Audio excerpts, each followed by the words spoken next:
All right, so now the recording of the session has started. So if you like, I'll be happy to share with you the recording of today's session. And let me Yeah, make we sure. would appreciate that.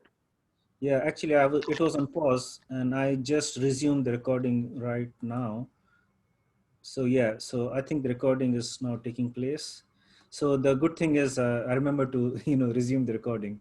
So I will share with you a couple of things in the Zoom chat window before we leave from the session today. One, I will share with you guys the slides that I'm using right now. Second, it'll take me actually some time. Now, those of you who are planning to continue with the full course, I think you are already in touch with Sammy, and Sammy would have added you to the WhatsApp group. And in the WhatsApp group, I'll be able to share the video recording. In all cases, I think all of you either have been to the LinkedIn page that we have, or all of you must have been either in touch with me or with Sammy. So feel free to come back on the LinkedIn page and ping me and tell me or Sammy how we can send you the video recording. We'll be happy to do that. If you're part of the WhatsApp group is for the full training, which is 36 hours starting from tomorrow. I will share the recording also in that WhatsApp group. All right. So let's continue. Now, before I continue, if you want to take a note of my email address, this is my email address. At any given time, feel free to send me an email if you have any questions, whether you decide to take the course or not.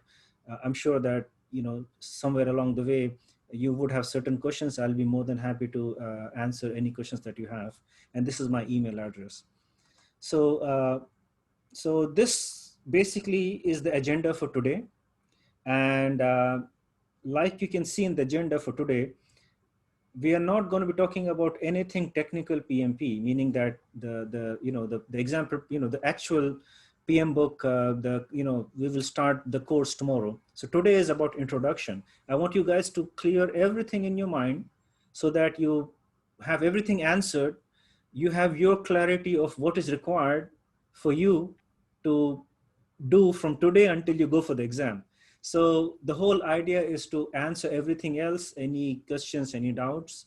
But roughly our agenda for today will be, we'll talk a little bit about watershed management consulting. We'll talk about eligibility. We'll talk about what is the format of the exam, what kind of questions do they ask. Uh, then we'll go into the application, the membership fees. Then we'll start talking about the PMBOK guide. I'm sure that you would have heard of PMBOK guide. Right now it's in version 6. We'll talk a little bit more about that. I'll also talk to you about version 7. Um, and from the PMBOK guide, what are the important areas and the knowledge, what are the chapters in PMBOK are referred to as knowledge areas. We will talk about knowledge areas, as we go through the slides, but consider them as different chapters. So your whole PMBOK is in different chapters, and each chapter is more or less one knowledge area. So we'll discuss about that. And then the equally important question is, how do you prepare for the exam? What does it take you to prepare for the exam? And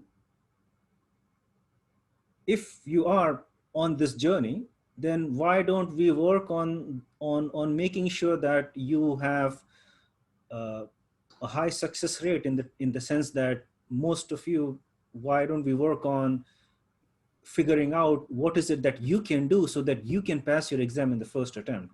So these are all the different questions that we'll discuss towards the last part of today's session. And followed by that, we have the Q&A session. Any remaining questions, discussions, I'll be around. And then, we'll have dedicated Q&A session after that. But along the way, whenever you have your questions, feel free to ask and I'll be happy to answer. So very briefly about Watershed, as an organization, what we would want to highlight to you is that we have done our homework to make sure that we are positioning ourselves from a capability point of view to give you what best we can provide. And with that perspective, what we have done is we have partnered with PMI. So PMI, everybody is familiar with PMI, I suppose. Uh, what is, you guys know that PMI is the organization that actually owns the certified. PMP certificate, right? The Project Management Institute. Are you guys familiar with PMI? Yeah, I have read somewhere, and with my research, I know that it is the certifying authority for all the PMP professionals. That is correct. They pretty much, you can say that they own they own the, you can say that they own the PMP certification, or they manage the PMP certification, right? So that's correct. And now, so what we have done is, as a training provider, what we have done is we have partnered with PMI, so that way everything that we do within our organization is approved, reviewed, and validated by PMI. So that's an important thing for you to know. And what PMI refers to organizations who partner with them, uh, they refer to us as registered education provider, REP. I'm sure that you would have heard of this phrase, REP. So that's what it stands for. These are the training centers who are recognized or authorized by PMI. Uh, we have also, before I move on, we also provide leadership training, and we also partnered with Institute of Leadership Management. It's a UK based organization similar to PMI, but more in line for leadership training. So we are also approved center with ILM. Now, speaking of uh, uh, REP, which which is a program that PMF has had managed for many years. Now they're changing this REP and they're renaming this to Authorized Training Partner. So this will become more effective from next year. As a matter of fact, we have already switched ourselves from being an REP to what is called as an Authorized Training Partner. This is our certificate from PMI to our company, stating that we are REP with them, and it's going to be renewed soon. Uh, Now, in summary, in addition to PMP training, we also have consultation, and we also do resource augmentation within the with for our clients. And what we also do, in addition to this, the leadership training, is that for our corporate clients, we have and we have some, mashallah, some very nice success stories that we have had recently with the workshop style project management training.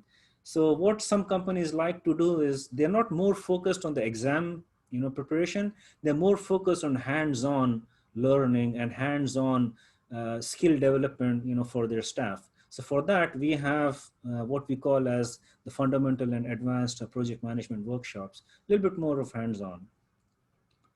Uh, Now, that completes our segment about watershed management consulting. Now, I'm sure that you are you are familiar with the contents of this slide, and that's what is the reason why you're here, to understand a little bit more about PMP. So there's nothing much here that I have to highlight to you, because you already know about PMP.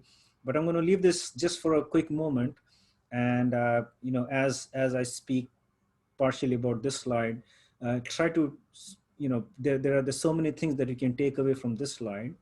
uh, the couple of important things being that this is more in line with what the best practices are, and many organizations, they put an effort to have, as an organization, the competency in the company, and that competency is reflected by the skill set of the people working there. And PMP is one of the important certificates that is considered to be in line with the best practices that many organizations seek for their staff. And the same thing applies for you, for your career development, and for you if you're looking for a new job, or when you're trying to switch for a new job. This can be a certificate that can give you that edge between somebody who doesn't have a PMP. So that's a little bit about PMP. Uh, uh, Keep your questions, let them come in whenever you have a question. Feel free to ask. Uh, as I continue into the next segment, very briefly about PMP actually, very briefly about project management.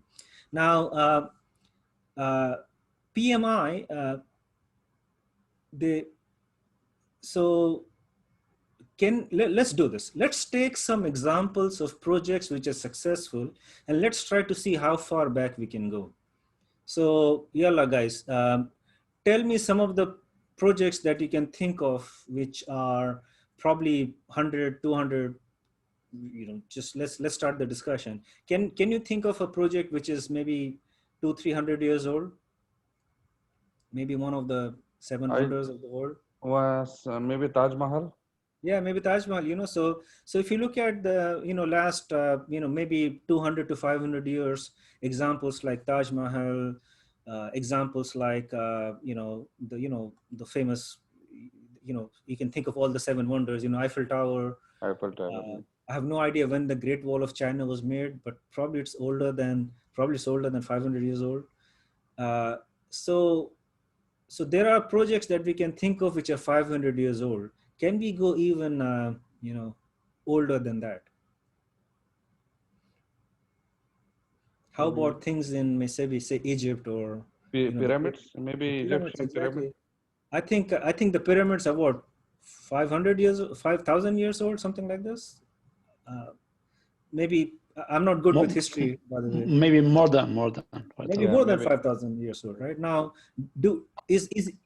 can we consider each pyramid to be a project? Can we consider each pyramid to be a project? yes. Of course, Maybe right? yes. Yeah, there was no PMP in those days. There was nobody PMP certified, but those are projects, right? Ah. Can we go even older than that?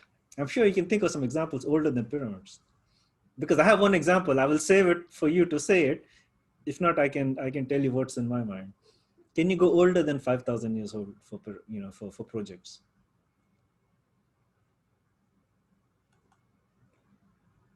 How about Noah alayhi salam? My The boat, example is Noah's boat. Noah's boat. Yes, Yeah. Don't you think that was a project? yes, of That is course. a project also, right? So we are talking about projects which are examples of success stories, right? Yes. Now, what happened is, hang on, guys. I'm trying to let couple of people in the session, and for some reason it's not. For some reason, just sorry, bear with me. I'm trying to let couple of people in. Okay, I think they are in. Someone can hear. I think someone cannot hear the voice. Okay, uh, is my voice clear to you guys? Yeah, for us, for me, Yeah, it's okay. yes, yes, Okay, Yes, good. so it's clear. Yes. hang on. Let me do one thing. I have two screens. I hope that this is not going to mess anything up. All right, because my other screen was distracting me, and I was continuously looking on my left side. So I brought everything to my main screen here. All right. Okay, now, and there's no disturbance in what you see, right? You can see the full screen, and you can see my video also, right? Yep. All right. Okay, then, and also a couple of people who are trying to get in, I think they're already in. Now, so just a minute ago, we were talking about several examples, which are, ancient also. Some of them are ancient, literally they're ancient, and they are success stories. But we're talking about success stories. Is every project successful?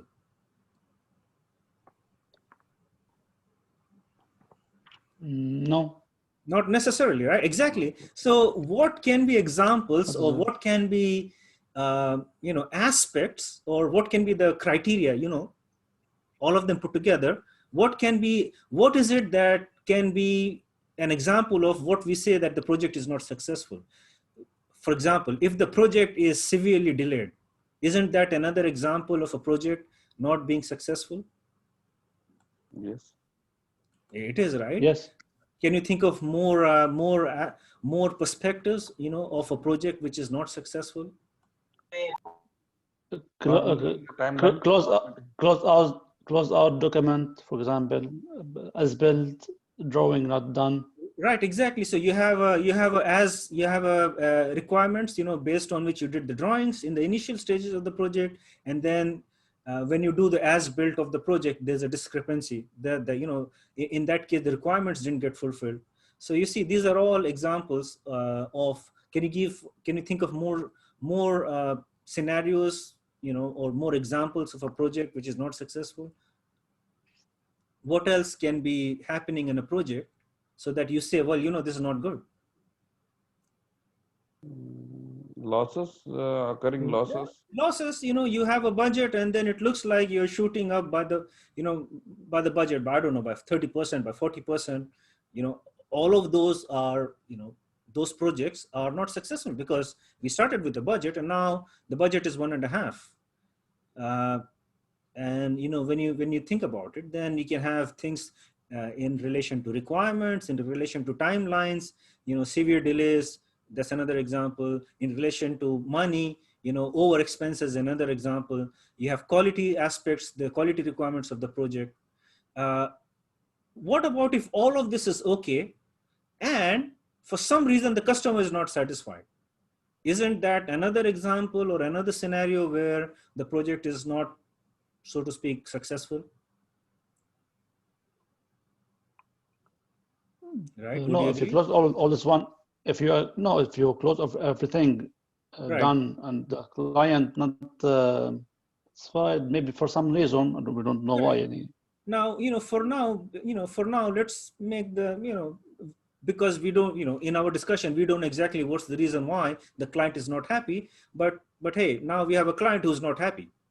Maybe that's the sponsor.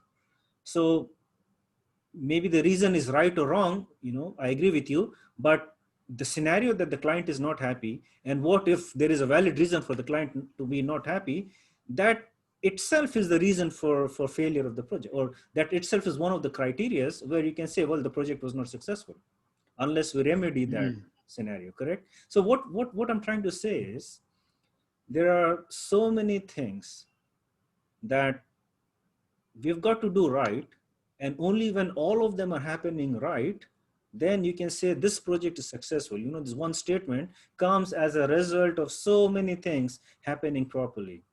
Any one of them misfires, any one of them goes out of line, then that's an example for us to say, well, this project is not successful, right? So to make a project Yeah. successful, there's so many things to be done right. And just one slip and you have issues and uh, reasons for the project to be sidetracked.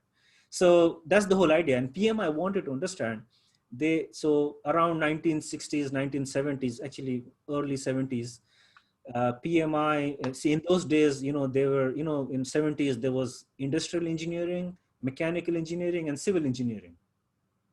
Actually, I think there was no industrial engineering also. There was only mechanical engineering and civil engineering. Then, later on, they did industrial engineering later on.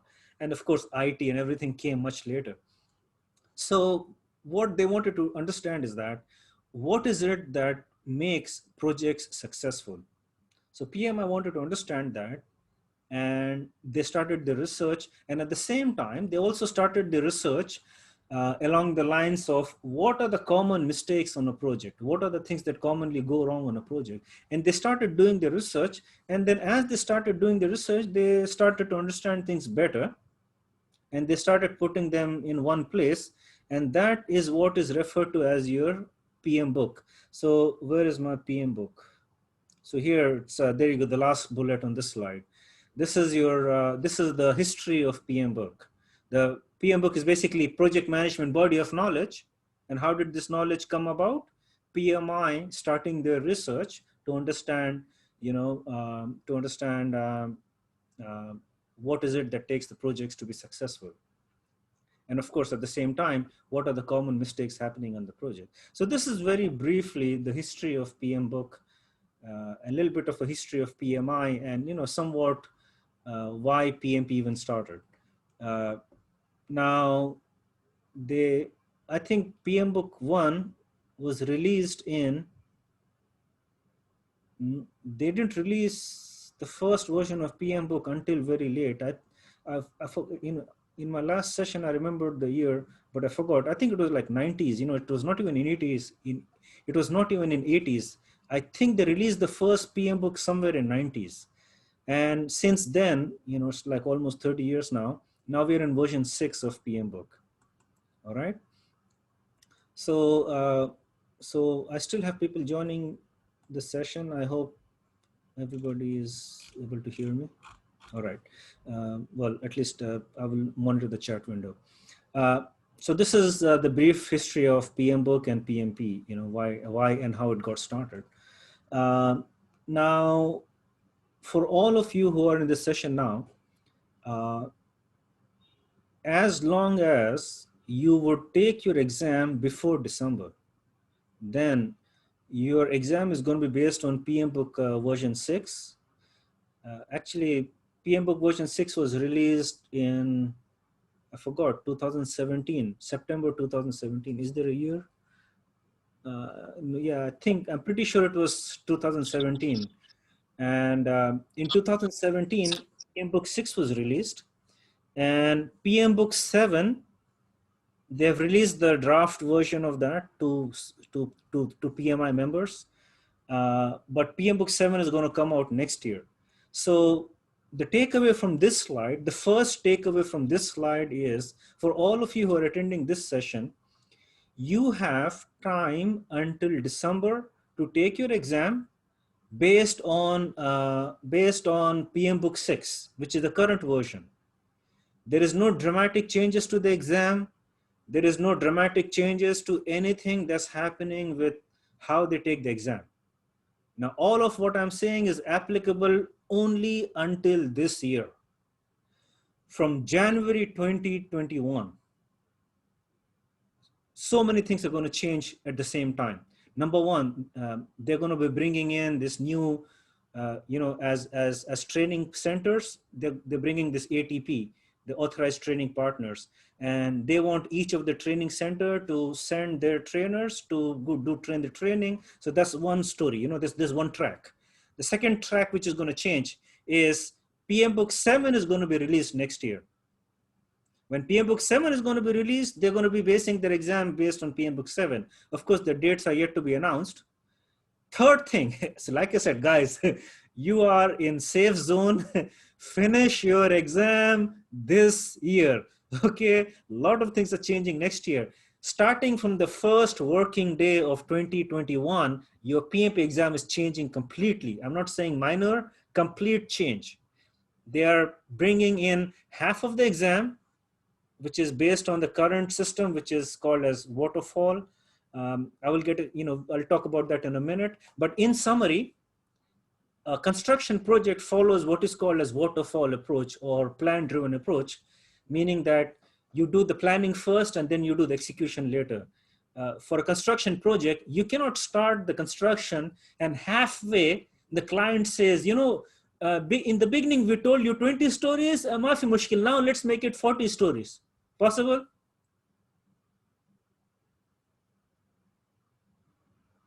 Is it possible?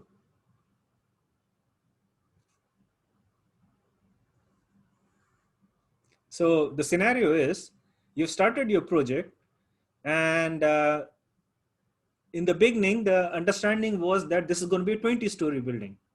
Now you're halfway in the execution. You already finished 10 stories, and the client says, can you add 20 more stories? Possible or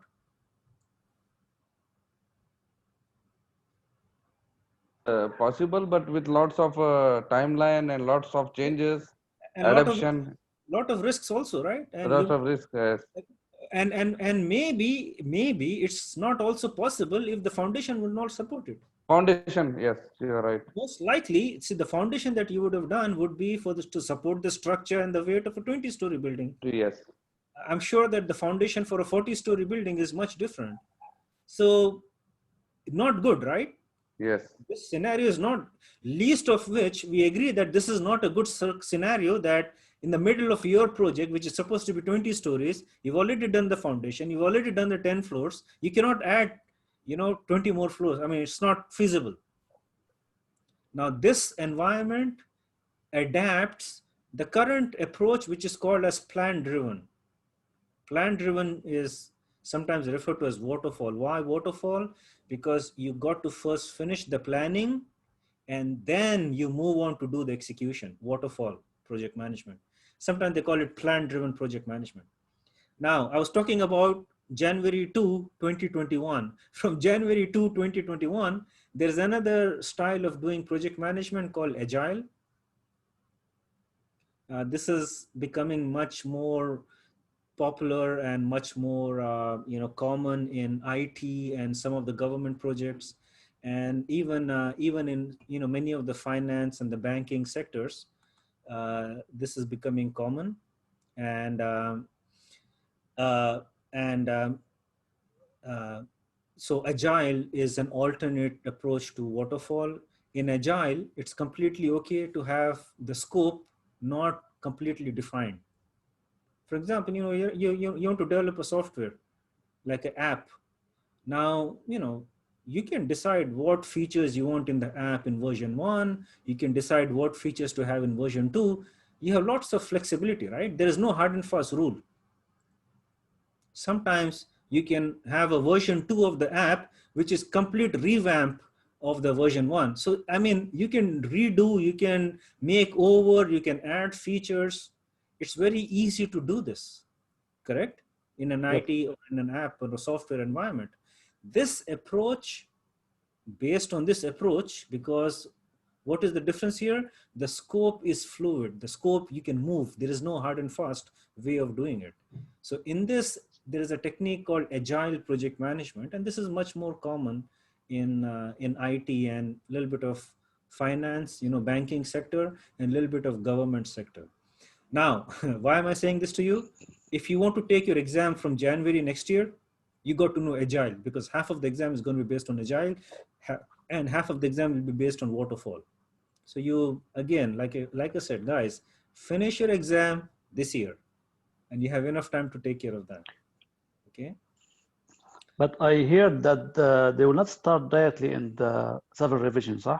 They will take like 6 months Yeah, to there are two things, apply correct? for the. That's correct. They will not start with the Sorry? 7th revision, but they've already said they will change the exam on 2nd of January to make half of the exam agile.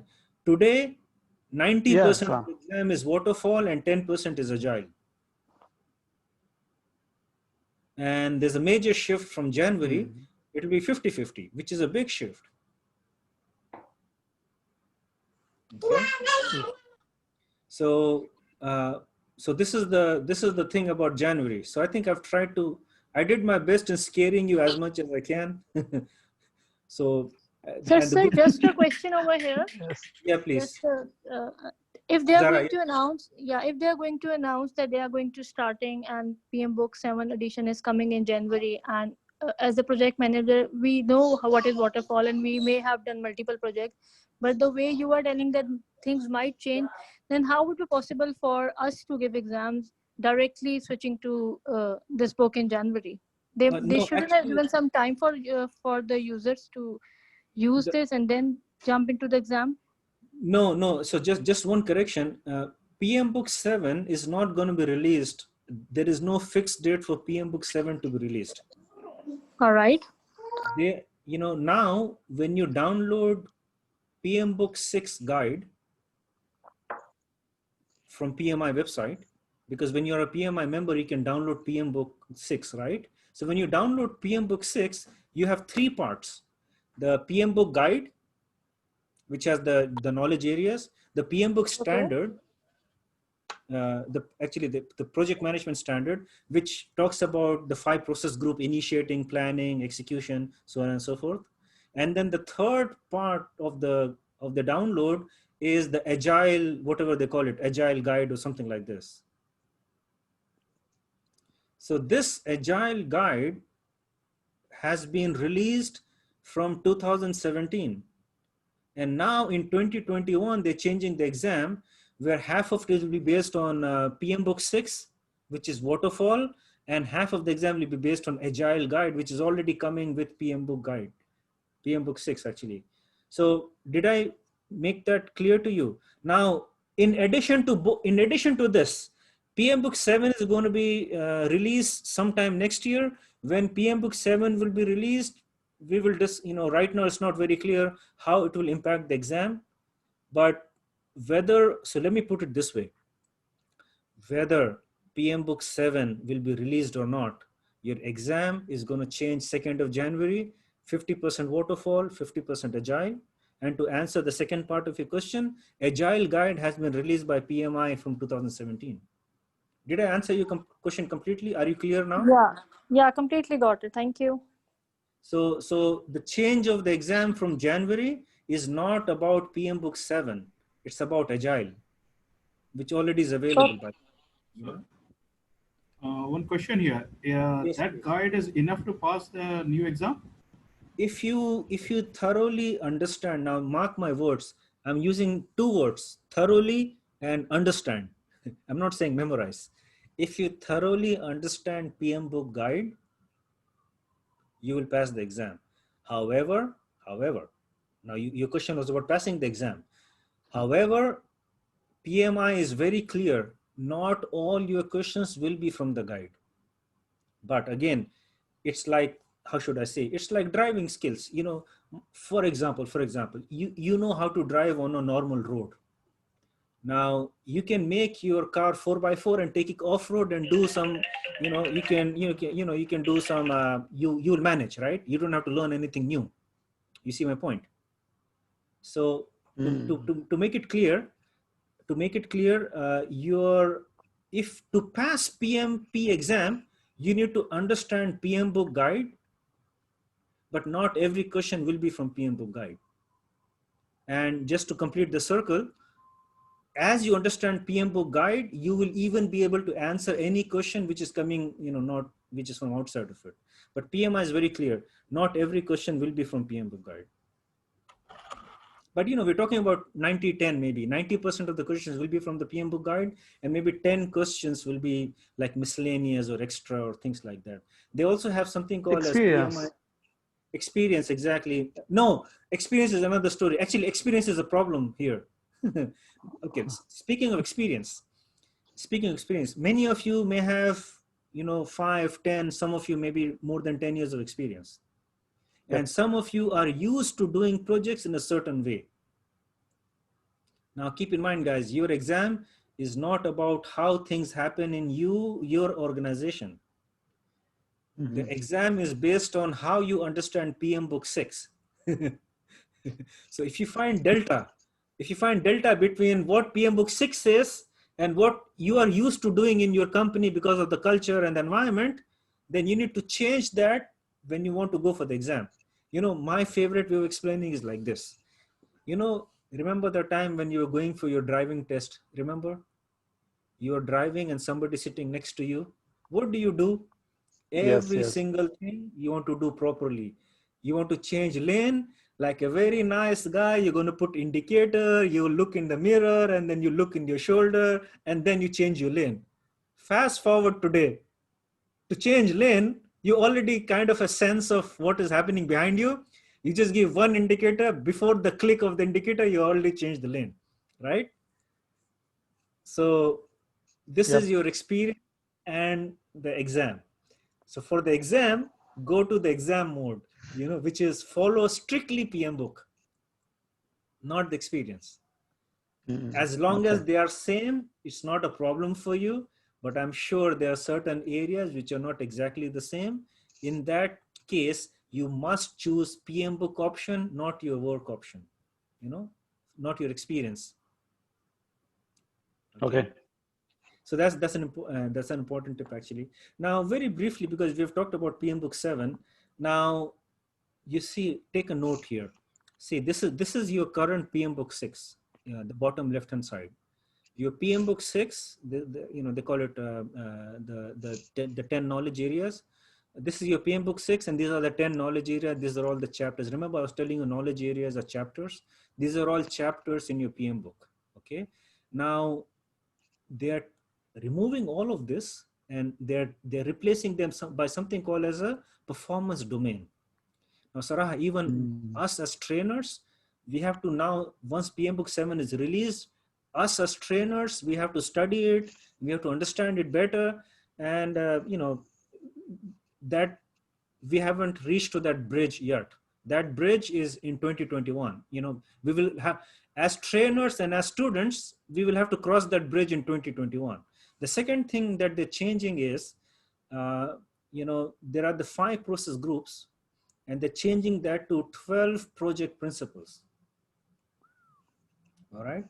So, so these are, you know, these are the two major changes. You know, your knowledge areas are changing to performance domains, and your process groups are changing to project principles. Now you As I see, see here, totally changes. I was totally, Habibi, that's why I said, finish your exam in 2020. I cannot, you know, encourage you any more than this. Okay. Hope so. Hope so. Yeah, you know, this is the start of a series. Actually, our training is starting from tomorrow. So, if you have time and if you haven't registered and enrolled, yalla, start from tomorrow. You know, talk to Sami and we'll set you up. Now the other aspects of the exam is that your exam actually is going to be managed by PMI. You know, depends on global partners to take the exam, because taking the exam is a little bit more about logistics and all those things, you know, text exam center and online option and all that. So PMI outsources all of that to Pearson VUE, is a company, and Pearson VUE is responsible for the you know, let me say, the actual taking the exam, you know, just the exam. Questions and everything is from PMI, but the logistics is taken care of by Pearson VUE. So you have 2 options. You can take your exam by going to the exam center, and maybe many of you will find this beneficial. You can take your exam from your home. And the good thing about the home option is it's 24 hours. I mean, the exam, you can choose a exam to start anytime in 24 hours, meaning that if you want your exam to start after you have your nice dinner, then you can start it at 9 p.m. if you want. Again, I'm not, you know, I'm telling you that the exam is 24 hours. Okay. So just keep in mind that your exam, you can go to one of the centers in Doha or wherever you are. And second option is you can take the exam from your home. Okay. Which is the best option, by the way?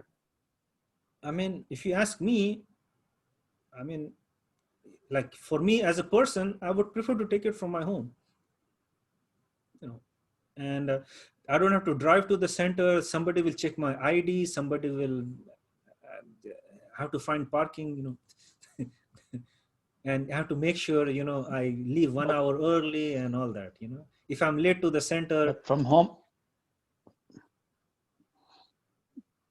you open also the camera, صح? Yeah. So very briefly about the online home exam, you have to download a file, an exe file, you know, an application, and you have to install that application on your laptop. It's an application, Windows application, and I'm really not sure if it works on the mobile phone, but this is meant for the laptop. And this application, when your exam time will start, it will turn on your camera and will turn on your microphone on the laptop. If your laptop does not have a camera, you cannot take the exam from home. You must have a camera. So, you know, you can, like, for example, I have a separate webcam. So, you know, you can use that. Or if your laptop has a built-in camera, Sami I think Sami was planning to join us. Sami, are you here? Sami bought a laptop for 6,000 riyals and his laptop has no camera. Okay. Oh. Why, Sami? Why? Sami, I think Sami. That's strange. Yes, you know, his laptop is, I don't know, he has NVIDIA 20 something, you know. My laptop has NVIDIA 1050. His laptop has NVIDIA 20 something, you know. And you know, he bought it like last month. Hang on, guys, let me just quickly call Sami.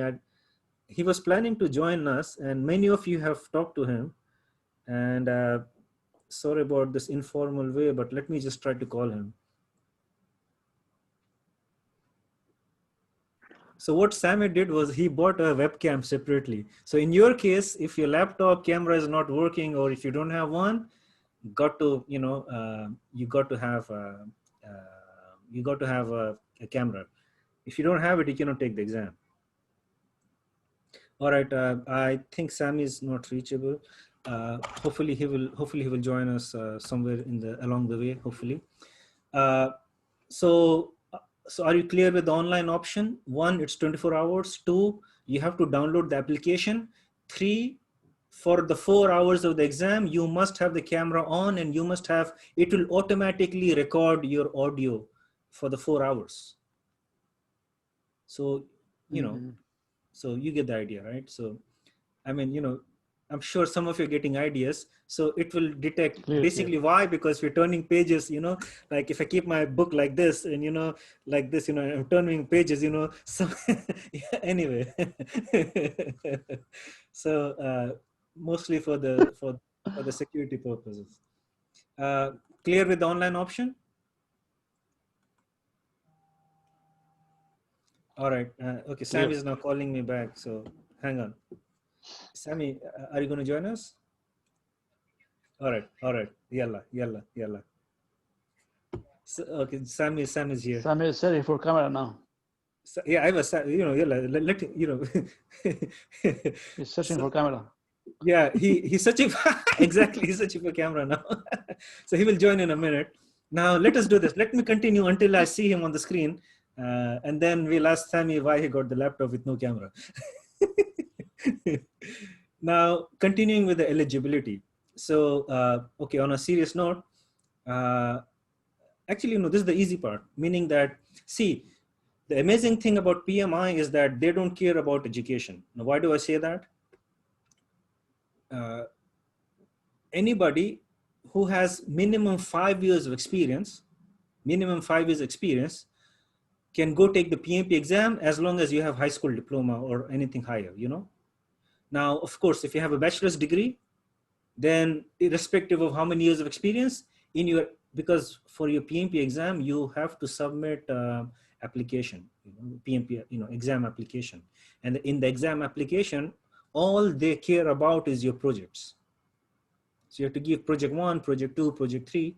Now, when you add the duration of all the projects, for most of you, I think most of you will fit in the middle band. So you'll have to give the projects for 36 months, which is 3 years. If not, all you have to do is fill the projects for 5 years.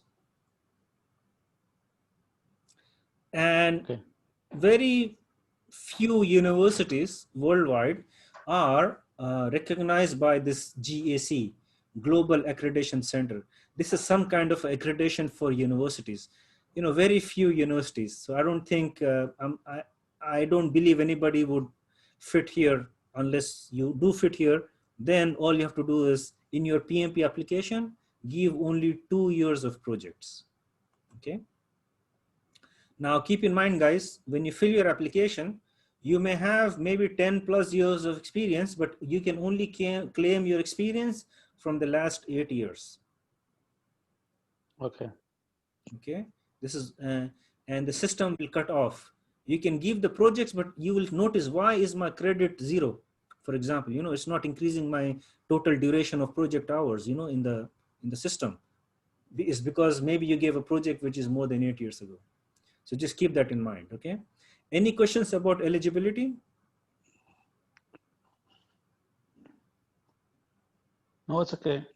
Yeah. All right, moving on. Yeah, I think now there are almost 1 million PMPs worldwide. So why don't you become that 1,000,001? You know. Inshallah. Inshallah. Inshallah. And that's the whole idea for today. Now, speaking of application, I think I have to explain this. There's a couple of more things I have to show you here. Now, what you see here is a screenshot of PMI website. So if you just go to pmi.org, here, see the address pmi.org.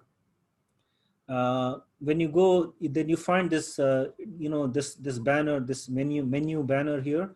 So when you click on certifications, when you click on the certifications, Then it opens another sub menu and you can click on apply now and you find PMP and then you continue.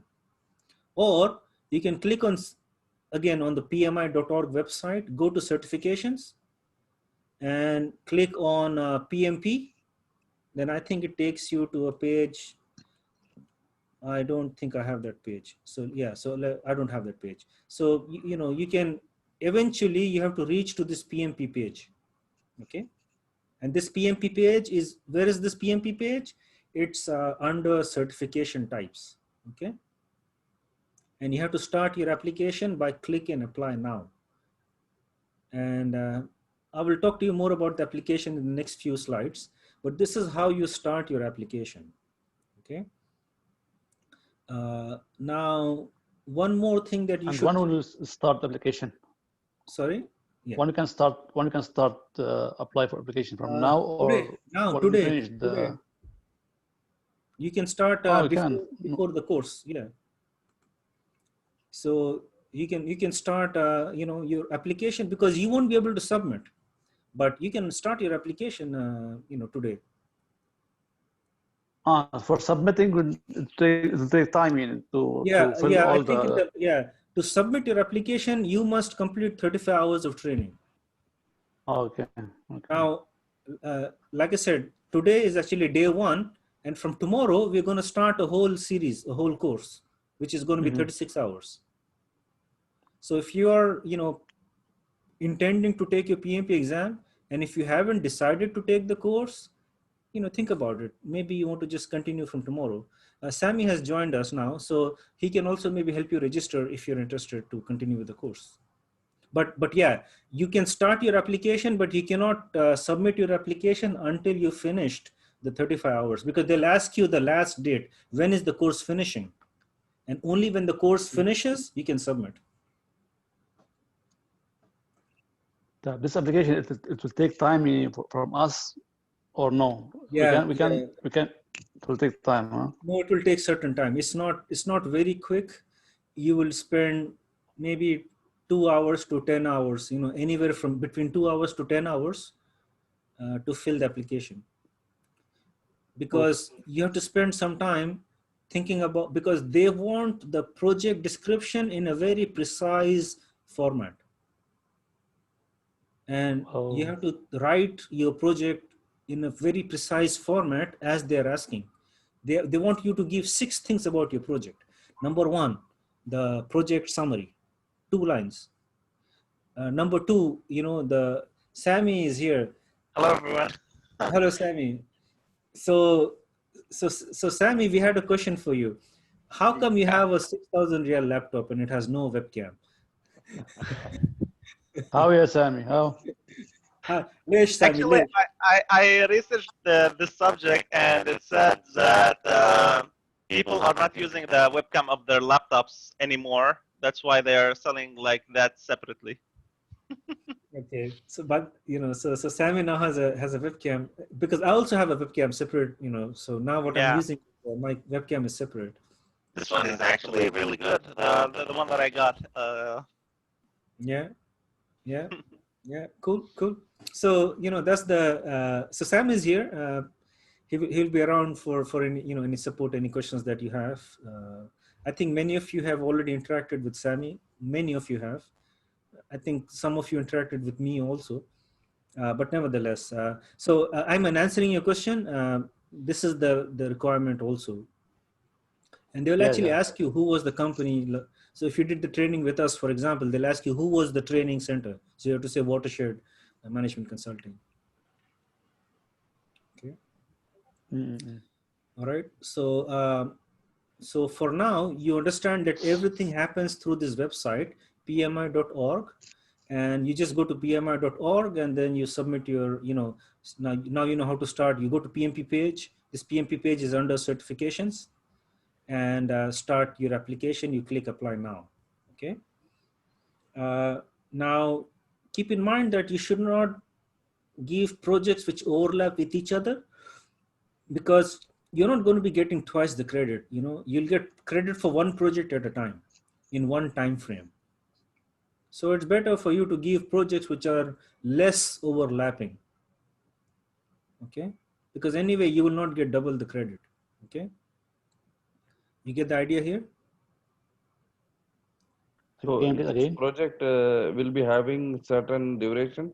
That project duration we have to mention there. No, what I'm saying is, if like here, project you, for example, you did project 1 from January to April is project 1. You worked on project 1.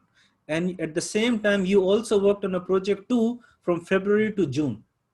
If you give your application like this, project 1 Jan to April and project 2 February to June, it is as if you only worked on one project from January to June. They will not give you double Okay. credit. Okay. Here, you will not get twice the credit. You'll get credit of only one of them. They need proof for this one. They need, for example, if I mention some project, they need the proof. Yeah. Initially, no proof is needed. Now, if you're audited, then they will separate each project in one file. And they'll send you one email with attachments, and they will say each project you have to get signature from a reference. But this is only if you're audited. And how many people get audited? Very few, maybe 5 to 10% only. And I will later explain to you what does it mean that you're audited. But if you're audited, only then you need to give proof. And what is the proof? They have to sign that, okay, for example, I'm in your case, so they'll say, so they will, you've already typed your application to PMI, they will give you that PDF page and they will sign in the bottom. And there's a process to that. Okay. And at that time, they will ask you to give your education degree, to give your training completion certificate, all those things, scan copies.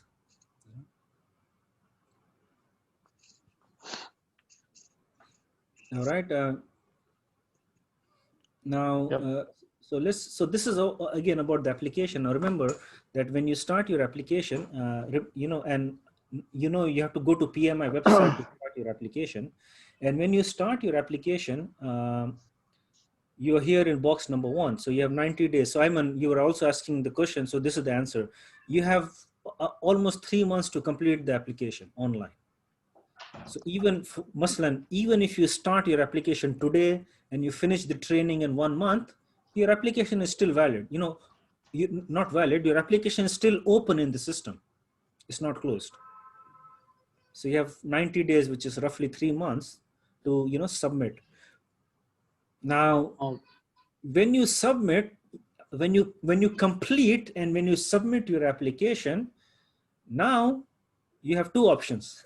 90% of you or more will get, Mabruk, your application is accepted. So they'll say congratulations. And maybe 5 to 10% of you will be audited. And when you're audited, then you know the process. They will give you the email with attachments. You have to print each attachment, send it to your reference. Your reference has to signature, sign the bottom. There's a process. For now, just know that it has to be signed.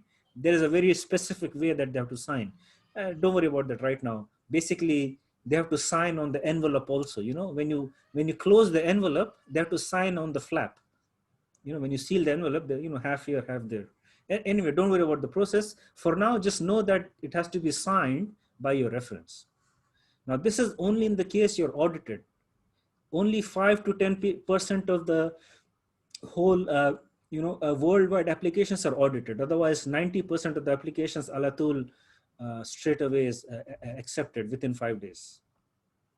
Okay. And only when your application is accepted, then you submit the payment. And I'll talk to you about the payment in the next slide. Okay. Now, just to complete the flow chart, you have 1 year from the time that your application got accepted by PMI. Now, this could be without the audited, whatever is the date, whatever the day you got your Mabruk email, that from that day, you have 1 year to take your exam. And you only have to pay the fees when you know when you're going to be taking the exam. You know what I'm saying? So you can have everything ready, your application submitted, your application approved, and then you start preparing for the exam, and then you would say, okay, you know what, I'm going to take the exam. Now is August, so you might say, I will take my exam in November. So maybe, I don't know, 1 month or 6 weeks or 8 weeks before the exam, you start going on the PMI website again, and you use your credit card to make a payment and okay. So you make the payment of the fees exam only when you decide, or when you know when you're going to be taking the exam. So you don't have to rush, or there's no rush in making the payment for the exam. So you have 1 year from the time that your application gets accepted. Now, what's important is after you pass your PMP exam, you need to have, okay, here's how I like to do this part. After you pass your PMP exam, there's a good news and there's a not so good news. So which part do you want me to tell you first? Bad news first. Bad news first. Okay. The bad news is your PMP is valid only for 3 years. In those 3 years, you have to renew it by getting PDUs. What is PDUs? PDUs are learning hours. How do you get your learning hours? You can do it by attending any other training. You can do it by attending any other webinar, any seminar, online tutorial, YouTube videos. Nowadays, you have so many YouTube videos about all kinds of nice topics. For example, I'll show you the slide. Let me show you this slide. You see this slide is color coded, this purple and the blue and the green. Yep. These are color codes by PMI, and they have 3 topics that you have to claim PDUs in. So go to YouTube and see all these keywords. Give any of the keyword in any of the 3 columns and watch videos related to that in YouTube, and you can claim them as PDUs. Okay. If you watch a YouTube video for 1 hour, maybe you watch 2-3 videos about emotional intelligence. Maybe you watch 3 different videos about emotional intelligence. Total 1 hour is 1 PDU for you. Okay. So remember that you have to have 60 PDUs. Now, and you remember the colors, the blue and the green and the purple. You need minimum 8 in each. So you need minimum 8 in technical, which is here. You need minimum 8 in technical. You need minimum 8 in leadership, and you need minimum 8 in strategy. And the topics. These are the topics. Okay. So this was the bad news. And now the time for the good news. The good news is, once you pass PMP certificate, once you pass your exam once, you don't have to ever take a PMP exam again in your life. You can be PMP for the whole life. Every 3 years, get 60 PDUs, and you can renew your PMP. Easy. Actually, it's very easy. Sammy, mashallah, you're PMP. So how many PDUs have you done, Sammy? You're already like 1 year is over for you. Nothing? Habibi, what are you doing? Habibi, what are you doing? So you think, Sammy, I haven't claimed any PDUs yet. Yeah, I should. I should. Yeah, these are the nice topics. Just remember. I should start the strategy, leadership, and technical. Okay. You're playing with that video editor, right? I'm sure that can claim as technical. Yes. Okay. Really? Social media marketing for Watershed. So that thing is your technical. That's your technical. That would be great, actually. Yeah. Claim it. Okay. So how would I? I think we'll talk about how to claim PDUs, right? Basically, everything is from PMI.org. Your whole PMP life cycle, starting from today to taking your exam, to renewing your PMP, to claiming your PDUs, to booking your exam, everything is through the one single website, PMI.org. So now if you go to pmi.org, Sami, you have the new dashboard because you're PMP now. So your dashboard will change to, you know, PMP certified. And in your dashboard, there's an option to claim PDUs. Check it when you go to PMI website next time. Okay. So now, so this is the brief thing about your thing. Now, I think let's take a short break. But before we go on a short break, let me finish this one slide because this is in continuation to what we have been discussing. So let's finish with this one slide and then we go on a short break and maybe like 10-minute, 15-minute break, and then we come back. Now, guys, remember I was telling you from January 2nd. I think Zara, this is also based on your question. From January 2nd, this is how the exam is going to be changing. Right now, the current exam is a heavy focus on processes. They're bringing it down only to 50%. And of that 50%, half of the exam will be based on predictive and half will be based on waterfall. And they're placing much greater degree of importance on people. What does it mean? In your project, you have, you know, stakeholders, and you have different types of stakeholders. And for a successful and for a smooth and an efficient planning and a smooth and an efficient execution and a successful handover, in addition to the technical stuff, you got to have that people management, people skills, relationship management and people skills and all of that, conflict management and leadership and negotiating skills and all of that. All of that is grouped as, you know, people, because everything applies to people. And, you know, they are substantially making it more important in the exam.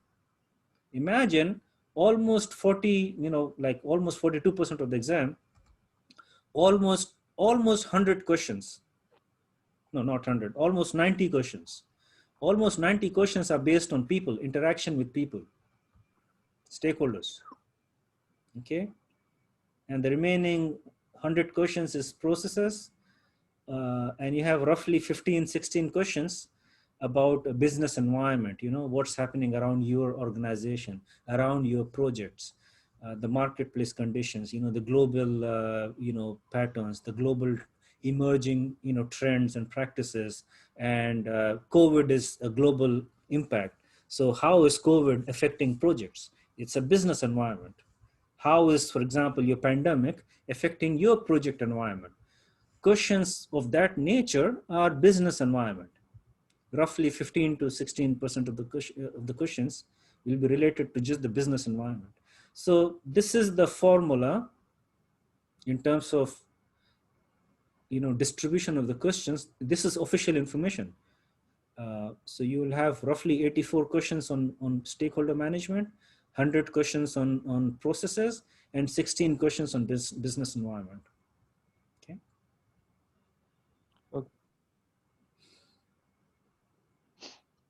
Okay. Mr. Salahuddin, I have a question. Please. This, what I understand is from my little bit of research that this should be 200 marks question, isn't it? Correct. Yes. And you have to attempt all 200. That's also correct. Yes. I mean, you should do your best. Yeah. So what is the passing Now, percentage? PMI, yeah, officially PMI doesn't tell you the passing percentage officially. Okay. Now, what many experts, even before I was PMP, what many experts have figured out is when you take your practice exam, and speaking of the practice exam, I just have to caution you. When I say take the practice exam, I mean when you take the practice exam like a real exam. You cannot do 2-hour practice exam, pause, nice dinner, you know, biryani and everything, and then you continue with the exam. No. Your exam, when you actually take your exam, you have 4 hours with 10, you have a 10-minute break, but you have exam is 4 hours. So when you do your practice exam, you cannot do a practice exam without applying the real exam circumstance. Now, if you do that, and if you're getting 80% in your practice exam, and you're able to repeat your performance in 3-4 exams, then you will, if you go for the exam, you will pass. So PMI doesn't tell the percentage, but 80% should be your target in your practice exam. And again, I've clarified, practice exam is like a real exam. You cannot do 2 hours, like you start the exam 10 a.m. in the morning, 12 o'clock, nice lunch. No, if you start at 10 o'clock, you cannot have your lunch until 2 o'clock. Yes. You get my point? If you do like this, and if you take a practice exam and you're getting 80%, it means, Amjad, that you are ready for the exam.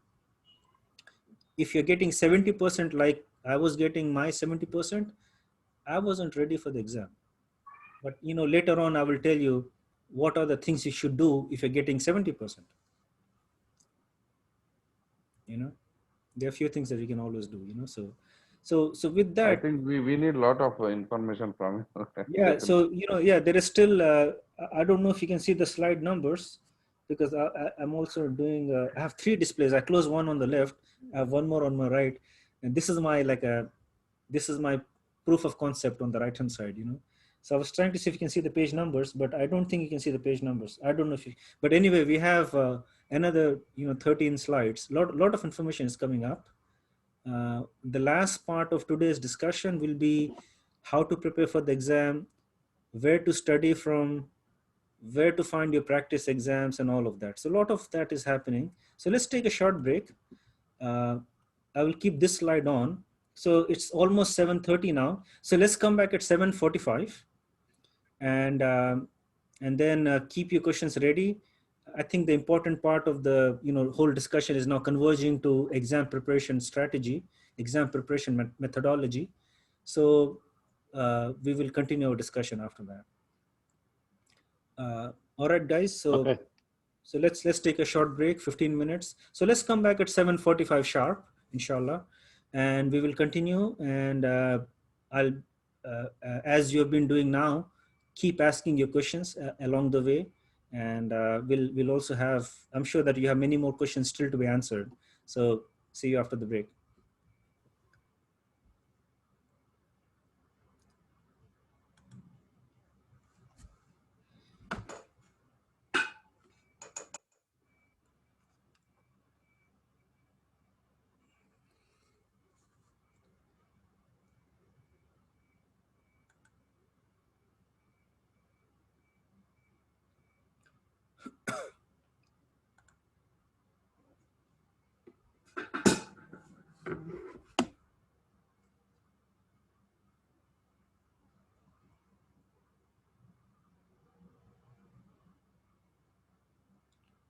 Hello, Shahid Islam. Yes, wa alaikum salam. How are you? Good.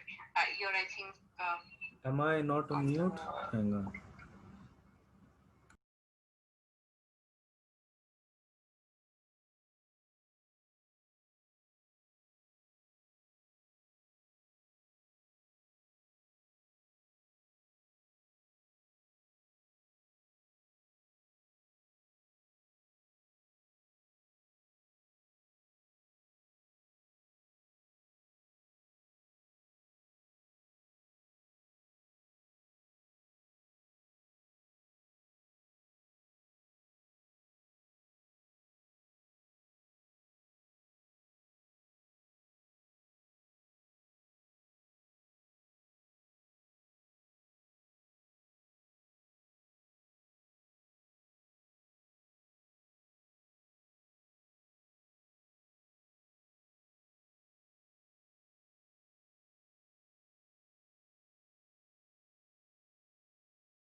All right, guys. So let's start. Now, before we start, Sam is here. Sami has a couple of announcements to make. Yeah, I just want to make sure that everyone is here before I say this. Maybe give them a minute. Yeah, maybe, because I see like a lot of people who are muted still, and they don't have a camera on. Is that a new thing, or did it like from the beginning of the session?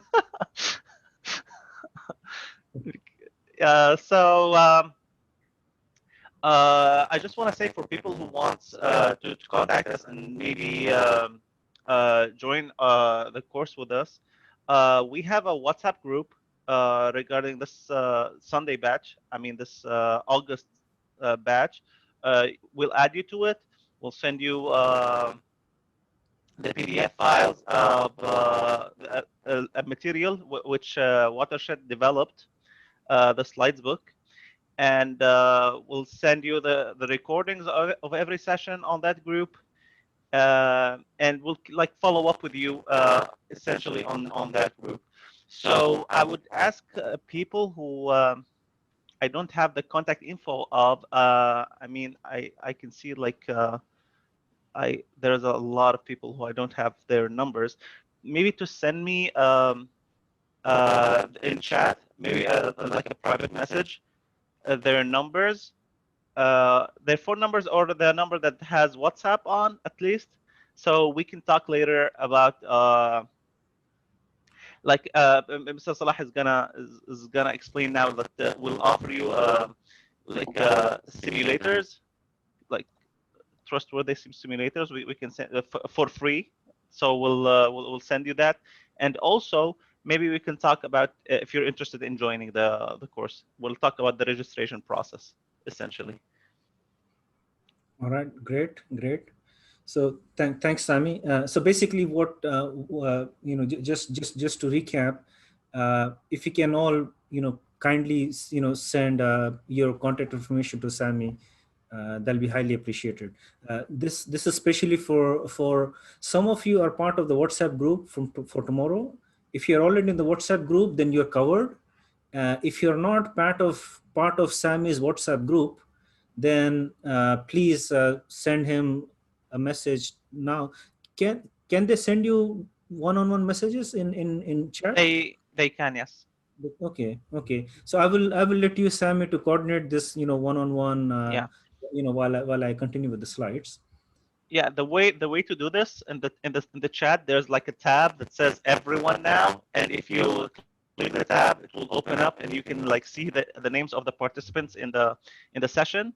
You can just click like Sammy, and it will send it only to me. All right, great. So guys, just please, if you're not part of the WhatsApp group, just kindly ping Sammy with your contact information. That's greatly appreciated.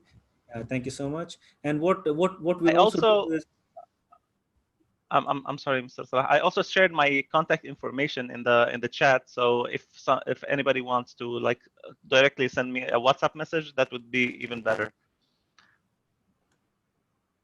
All right, great. Yeah, I think I see. Oh, normally I don't monitor chat, but I just noticed that in the chat you have it there. Okay. All right, cool. All right, guys. Oh, many people have time to look. Sammy, can you do me a small favor?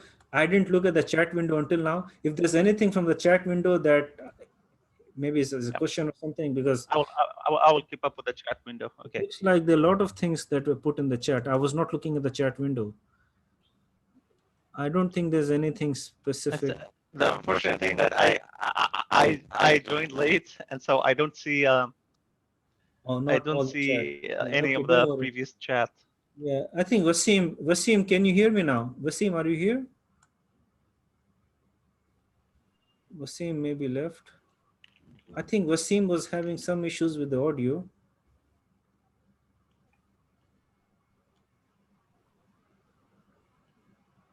I don't think Wasim is here. Okay, fine. I think there's no other critical message. All right, guys, so let's continue. All right, welcome back. So let me continue with the slides. In the background, maybe you can send messages to Sammy. And Sammy has put the link and his phone number over there. So, all right, let's continue. Now, I'm sure that you have many questions. Like I said, let me walk through the slides and hopefully many of the questions will get answered. Feel free to ask your questions relevant to the slides that we're looking at, and we will have a full proper question and answer session in the end. So we're almost wrapping up with the slides now.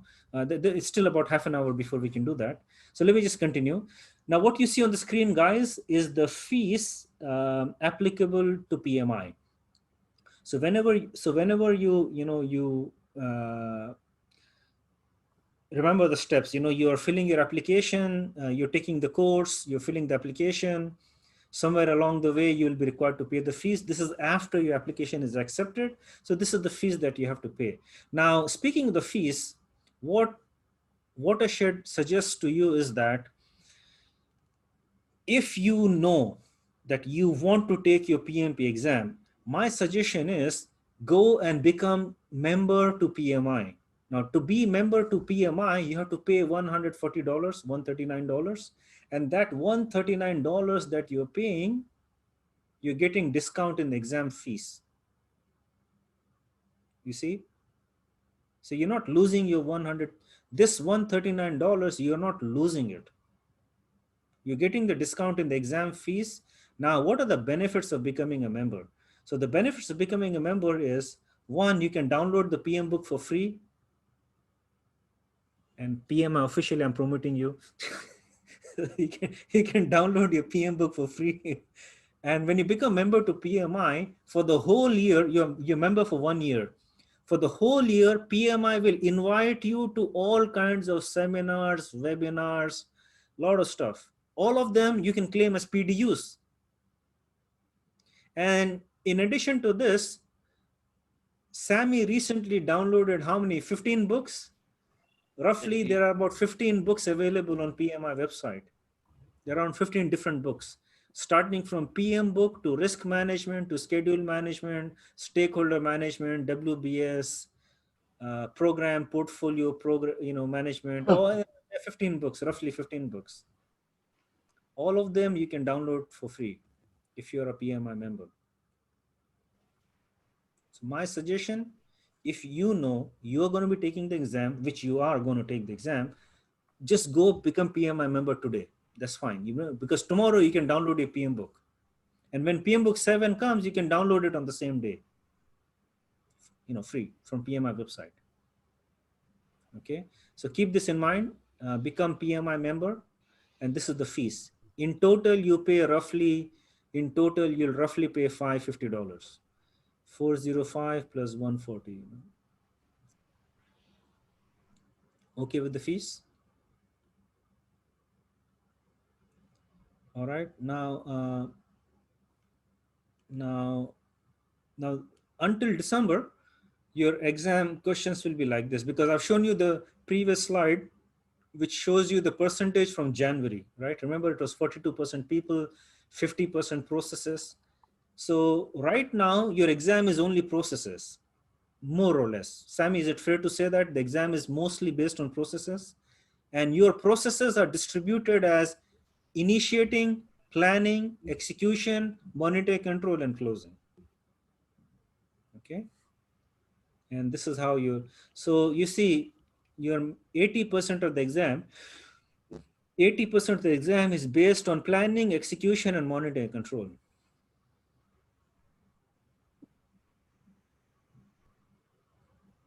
Okay. Now the important parts. Your exam, I think some of you have this idea. Your exam is 4 hours and you have 200 multiple choice questions. It means you don't have to type anything, you don't have to write anything. It's all multiple choice. The answers are given to you. All you do is you choose, answer 1, 2, 3, or 4, one of the 4. Now the new exam, this is already implemented. Well, not the new, it's new, recent, but the current exam is 2 parts. Part 1 of 89 questions, part 2 of 111 questions. If we add both of them, is 200 questions. And When you finish part 1, which is 89 questions, you can take a 10-minute break. But when you take a 10-minute break, when you come back from the break, you cannot go back to part 1. You will continue only with part 2, because you have the option to revisit the answers, you have the option to change the answers. But if you go on a break, so in other words, before you go on the break, clear the first 89 questions. If you have any doubt in any of the questions, you can flag the question. Like in Outlook, you can flag it. And the tool, you can say, show me the flagged questions. It will show you the 3, 4, 5 questions that you flagged. You can revisit them, change the answers if you feel that you need to change them. And then when you're ready, submit, go on a break. So you need to do this step before you go on a break. The same thing you will do with part 2 after you come back from the break. So are you clear now with the 2 parts? And the first part is fixed 89 questions, and the second part is fixed 111 questions. And your break is only 10 minutes. So if you come back after 15 minutes, you've lost 5 minutes. Okay. So these are all the, the logistics about the exam. By the way, the same thing applies to your online exam from home. There is somebody on the camera you're talking to, when you take the exam from home. It's not like it's not an automated exam. There is somebody, some person clicking or enabling your exam. So you'll actually talk to a person like you're doing right now, and you can see the other person. And they're called proctors. They call them proctors, online invigilators. So the proctor, you'll talk to the proctor, and the proctor will ask you a few questions. And then the proctor will start your exam, or set up your exam, and you click on the start and you start. Okay, so I'm just trying to give you the full perspective. So clear with the 4 hours and the two parts and the break in between, and the fact that if you take the break, you cannot visit part 1. So before you go on a break, clear part 1. Revisit the answers. If you have to revise any answers, if you flagged any questions, revisit them. Okay. Now the good thing is there's no negative marking. Now what do we learn from this? If you know that there's no negative marking, and if you have one question for which you don't know the answer, do you skip or you just choose one random answer? What do you think you should do? There's no negative marking. So why skip? Attempt. You should make favorite letter of the day on the exam day. So maybe A or B, or many people go for C or sometimes B, majority of the people go for B or C, somewhere in the middle. So now you cannot do this 200 questions and then you say, give me the refund because I did your technique. My technique is for 1 or 2 or 3 questions in the whole exam that you don't have answer to. You cannot go for the whole exam B, C randomly. I'm talking about 1 or 2 questions. Okay, no refund. And this session is recorded. I'm saying again, no refund if you do this technique for 200 questions. So you see, the point is, because there is no negative marking, never skip a question. You get it? Now you have 4 answers, which are 4 answers, 4 distinct answers. You never have all the above, like 3 sentences, option 1, option 2, option 3, and option 4 is not like all the above or none of the above. You never have something like this. Okay, PMI will give you 4 separate answers. And the exam is psychometric. What does it mean? Each question is not 1 mark. Easy question is half, difficult questions is 2 marks. Total 200. Excuse me, can you please repeat once again, Mr. Salahuddin? The last, so your exam is actually 200 questions, right? Now your 200 questions are a mix of easy, medium, and difficult questions, correct? Mm-hmm. So the medium questions will be 1 mark, easy questions will be half mark, and difficult questions will be, let's say, 2 marks.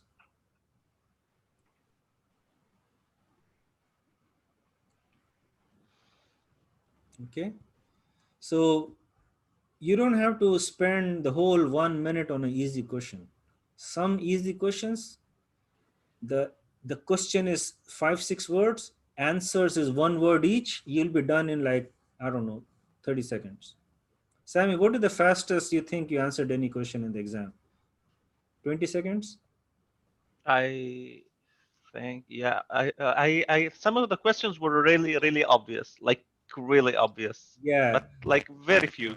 I was like, okay, like yeah. skim through like 5 seconds. 5 Skim seconds. through. Even 20 is lot. So Yeah. some questions you will answer in 5-10 seconds. There are some questions you will take 1 minute just to know what they're asking. Yeah.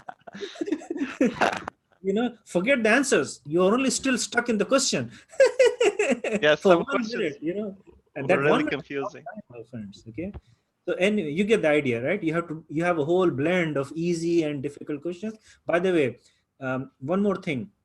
My suggestion to you, start with question number 1, make your best effort, go to question number 2, make your best effort, go to question number 3, make your best effort and continue. If you find a question difficult, face it right now. Make your best effort, answer, flag it if you are in doubt, and then go to the next question. Okay. Oh, I see. All right. So this is the exam facts. Now, twist number 1. Your actual exam is only 175 questions.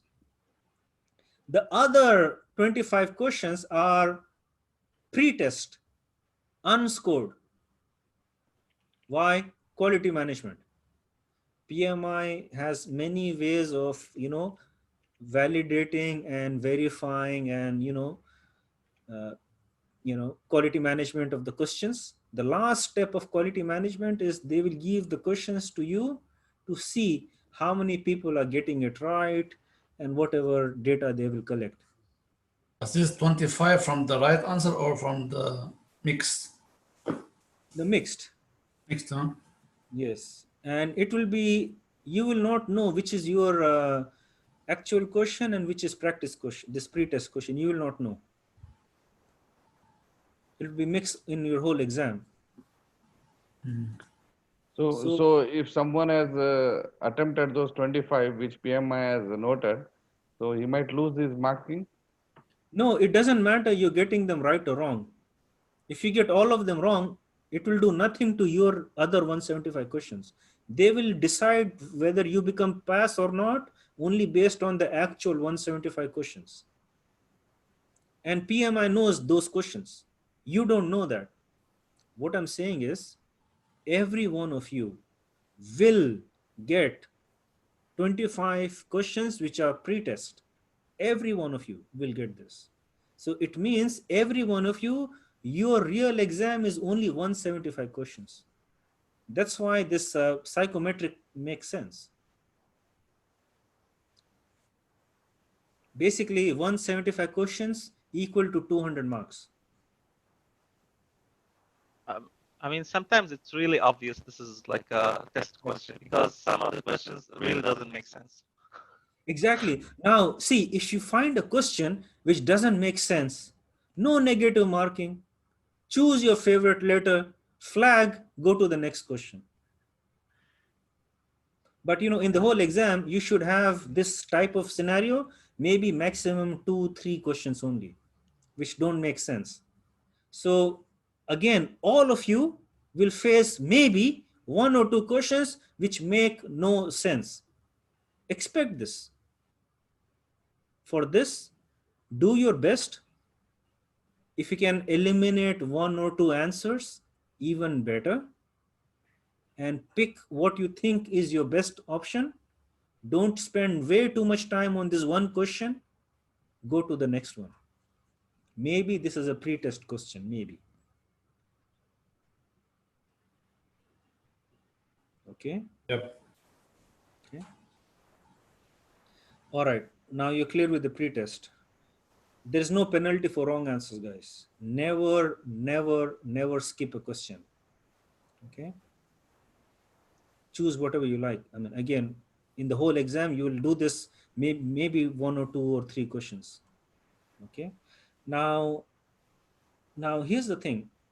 One of the questions that one of you asked earlier is the exam going to be based on PMBOK 6? The answer is 90% yes. 10% from anywhere. Now, to be ready for the exam, does it mean that you have to start, taking this book and starting to memorize it? Absolutely no. Absolutely no. Why? Because PMI will ask you many, many questions which are situational. They will ask you many, many questions which are situational. All situational questions require you to have the knowledge and have the ability to apply your knowledge on that scenario. Memorizing here will not help.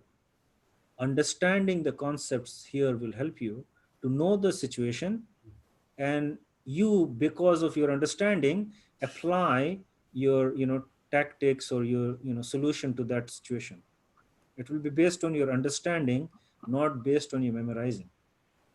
This is good because memory zero, huh? Me too. I'm same here. I cannot memorize. So good for people like us. And some of you have photographic memory. It's not going to help you much. So, Okay, so remember, understanding is important. Okay, now twist number 2. Twist number 2, you have some questions, and I'm not joking, with 2 right answers. Now this is why PMP exam is difficult. So what you have to do, not every question, but maybe 40-50 questions will have 2 right answers. First thing you have to do, eliminate the 2 wrong answers, then analyze the 2 remaining answers and pick the better of the 2. Okay, so this is what you got to do. So this is in the scenario where you have 2 right answers. Again, if you have a question with either 2 right answers, or if you have a question with situation, what is your best way of preparing now so that you're ready for these 2 type of questions? Memorize or understand? Understand the concept. Understand the concepts, my friend. So you are very clear today. You want to pass the PMP exam, understand everything. And if you understand PMBOK, you will be able to easily answer questions coming outside of PMBOK, because you know this thing, project management from the point of PMI, and you can answer even those scenarios. Okay. So this is just a official questions from PMI, just a random sample question. Somewhere on PMI website, I found this sample questions. Again, just to show you, this is from PMI website. But again, don't worry about reading thing word by word here. I just want to show you that there is a lot of analysis you have to do in your brain. A lot of reading. You have to analyze a lot. Differentiate between the answers. Some kind of there's always this processing. Your processor is running nonstop. So that's why when you do your practice exam, you got to do them like a real exam. Because when you do it like a real exam, see, here's the thing. Maybe it's taking you 4 hours and 30 minutes to finish 200 questions. Isn't this already something that you have to fix? But you will not find this out until you take your practice exam like a real exam. So there are so many important things for you to understand about yourself. Is 4 hours enough for me? Do I need more than 4 hours? If I'm taking more than 4 hours, then I have to train myself to speed up. At the same time, my percentage cannot go down. You see, so you have to build yourself up to get ready for the exam. And that's what we'll discuss in the next few slides. How do you build yourself up? So that's what we'll start to discuss now. But some of you might have seen versions of Rita or versions of Head First. Some of you might have even seen PMBOK. It's like 800 pages or 900 pages. But Sam is here. So Sammy, true or false? The whole PMBOK is in one slide here. True or false? Yeah, true. So khalas, Sam is telling you his PMP. Sam is telling you this one slide is enough for you to pass the exam. Because if you understand this one slide, khalas, Ayman, one slide. Thank you, Sam. You can attend now. Yeah. Summarize the 800 pages. Exactly. 800 pages summarized into one slide. This is that one slide. The day you look at this one slide and you know every single word on this slide and what it means and where it is placed and what is each bullet is a process. And if you think of one process, for example, do you see here sequence activities? Yes. Now, the moment you think of sequence activities and in your mind, you're thinking, I will do define activities first, and then I will do sequence activities. And you're thinking, I will do next develop schedule. And in parallel to sequence activities, I will do estimate activity resource. If all of this is happening in your mind automatically, just by looking at this diagram, you're ready for the exam. But to have all this clarity is what the course is about. And your exam is a test of that clarity. Be clear with things. And, from Watershed, from my point of view, this is also how I do the training. I have 200 slides, but the slides for me are reference points for having discussions. So each slide for me tells me or reminds me what are the things I should tell and what are the things I should ask you back. And many times, it leads to a discussion, it leads to, a thought process, a development of a thought process. So all these things are that, where alhamdulillah, I carry my experience, my background, and, my skills as a trainer. And alhamdulillah, this is what I can apply with you guys to build you, to take you from, ground up and so that hopefully you're inshallah able to pass the exam in the first attempt. And that should be your target. You should make your target to pass the exam in the first attempt. And if that is your target, then you should know what does it take you to make sure that you pass the exam in the first attempt. And that's where we come in. You see, it's a whole circle of PMP, Yeah. All right. So believe it or not, the whole exam is coming from this one slide. Guys, whoever asked me that question, from your whole exam is not from PMBOK, it's from this one slide, your whole exam. Okay. So moving on. So like I was telling you earlier, one thing is to have knowledge, but the difficult part is to know how to apply that knowledge in that scenario. And you've seen that, there are many questions with either a scenario or two right answers. Both of them is application of knowledge. And those are the difficult ones. Okay. How do you from the difficulty point of view, like Sammy was telling you, there are some questions, they're so easy, in 5 seconds, 10 seconds, you can answer. Maybe that's information based, Some of them are slightly difficult, moderate, maybe knowledge, a little bit more specific and very specific about a tool or something like this. But application of knowledge, those are all the questions with scenarios and all the questions with two right answers. Those are the most difficult ones. And they decide whether you pass or not the easy ones. Okay. Here, you will get there. So what I'm saying is, even from now, even in the training course, we focus on you understanding things. And one more suggestion is, try to first get a good, clear, big picture, from a high level, the whole PMBOK. Don't worry about every page and all the paragraphs. Worry about sections. Worry about the meaning in each section, the important things in each section. And that's actually basically what we do in the 36 hours. We take one section and I kind of tell you through the slides, the important points, we move on to the next section because 900 pages, I have to cover all of that. So if you're clear with the big picture,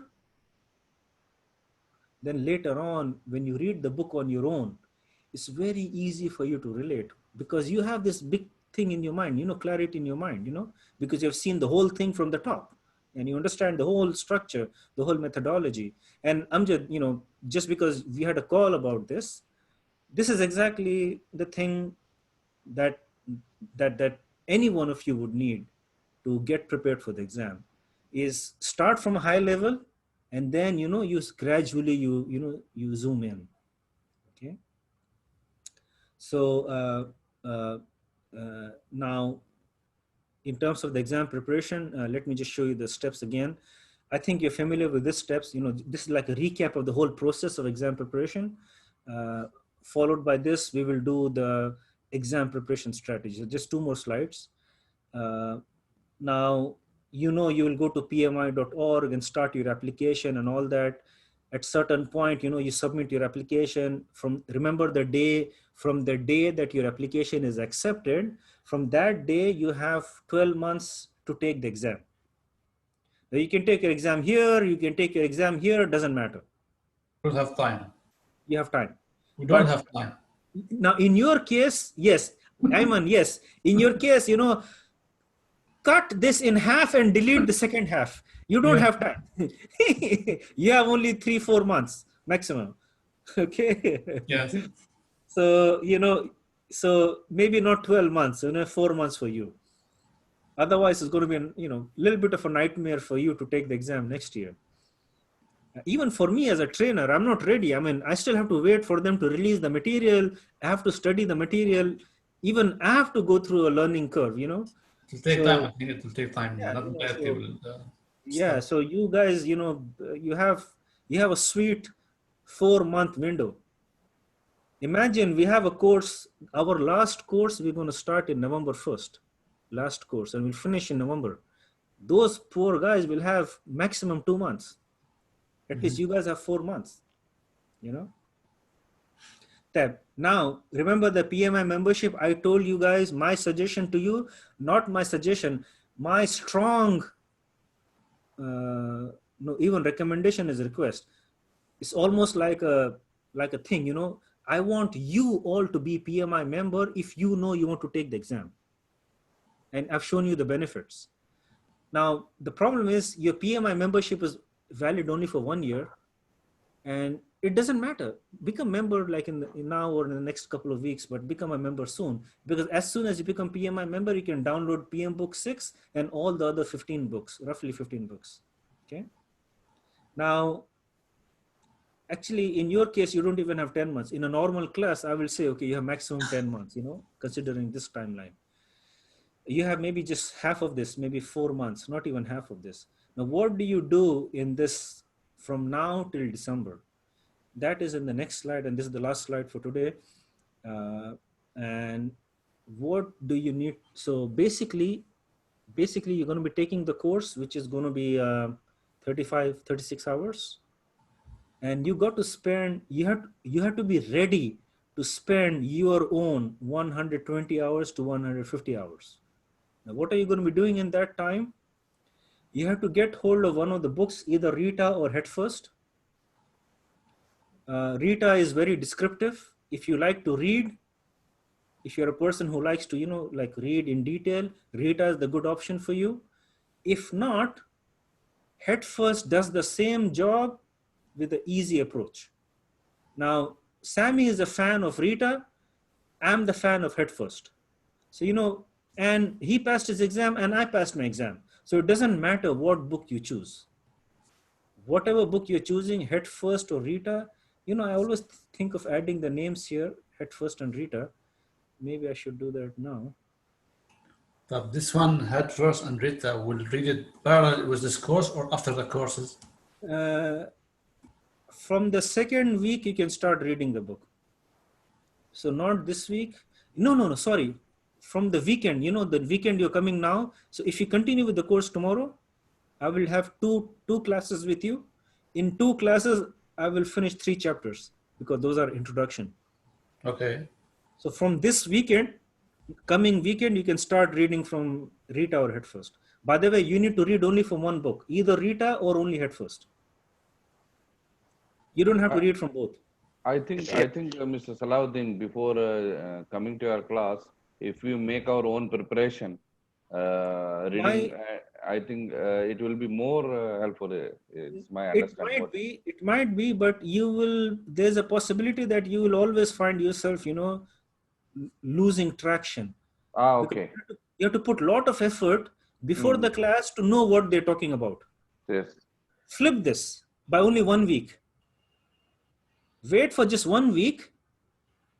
Then I will finish everything in the class. You have your own high level clarity. Then go in the book and go in the details. Okay. See, all you have to do is wait till Wednesday, my friend, like four days from today. Then you start reading. Because by Wednesday, I will finish 3 chapters, inshallah. I mean, this is the agenda, because first 3 chapters are easy introduction chapters. The difficult chapter is from chapter number 4. Skip it. Yeah. I think 4 is integration. Yeah, it's still like still not confused, that. right? Yeah. Yeah, it's not the most difficult. Planning is really long and it's really detailed. True. And this is exactly what you need to do. You need to read the book in detail. See, when I say read the book in detail, it means to understand. All right. So you got to read the book in detail, and then you have to read it once. It's not enough to pass the exam. You have to read the book twice. Wow. And this is why the 120 hours, maybe 60 hours for the first read and 40 hours for the second read, and the extra 20 hours for the practice exam. One mock exam is 4 hours, and you have to check your answers. It's going to take 1 hour. So one practice exam is equal to almost 6 hours. And if you're doing 5-6 exams, it's already 20-30 hours. So 60 hours for the first read. Again, I'm giving you rough idea.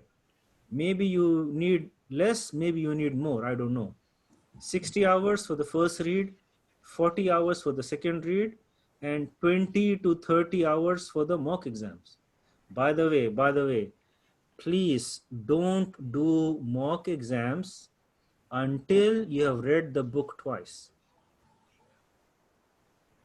You won't be ready for the mock exams until you have read the book twice. Because mock exam is for exam preparation. That's the last step.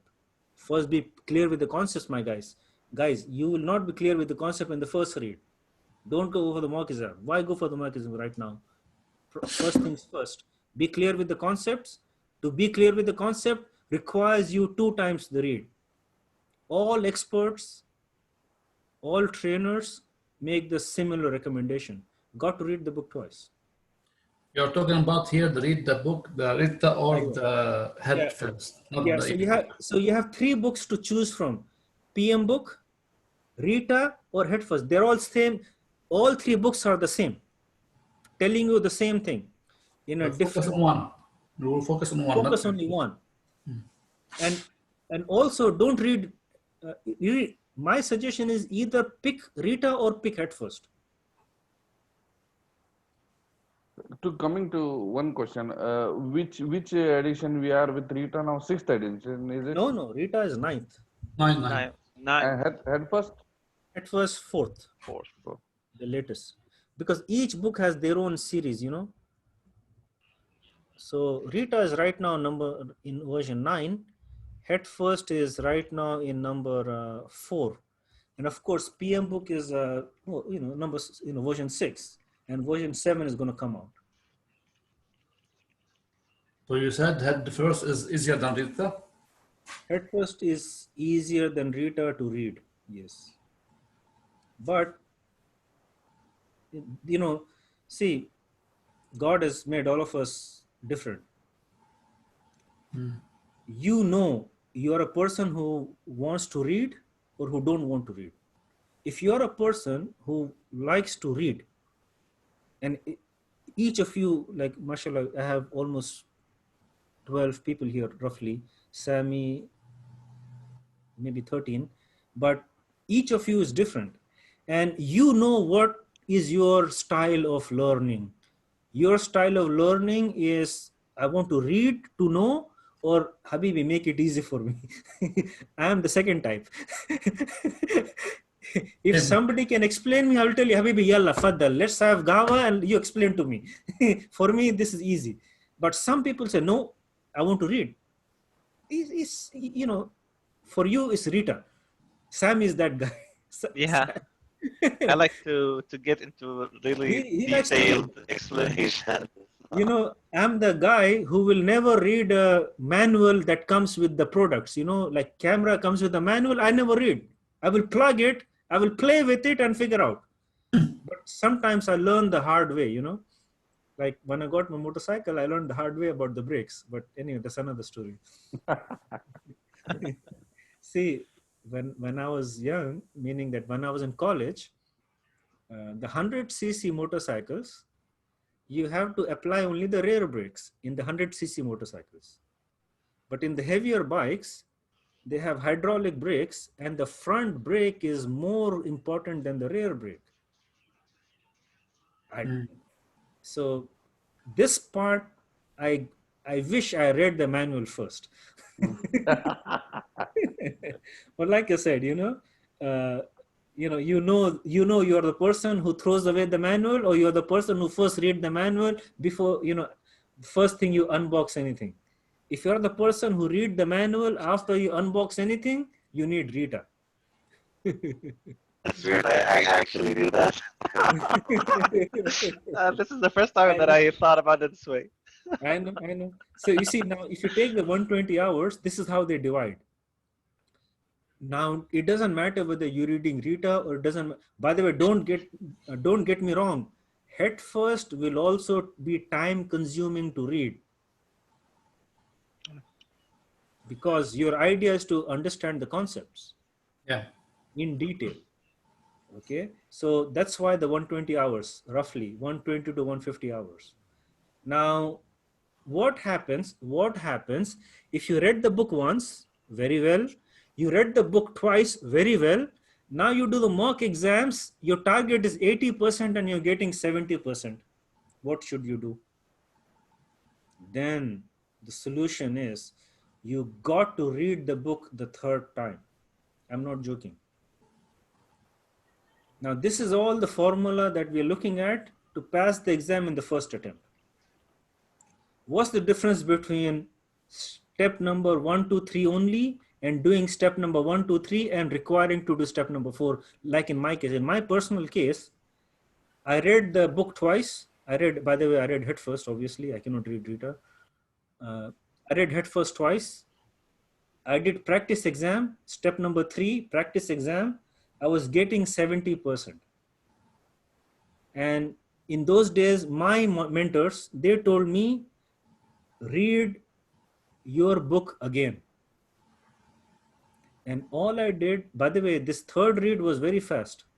Maybe in 20, 25 hours, I read the whole book, which is actually fast compared to the first read, 60 hours. Roughly. All numbers are rough estimates.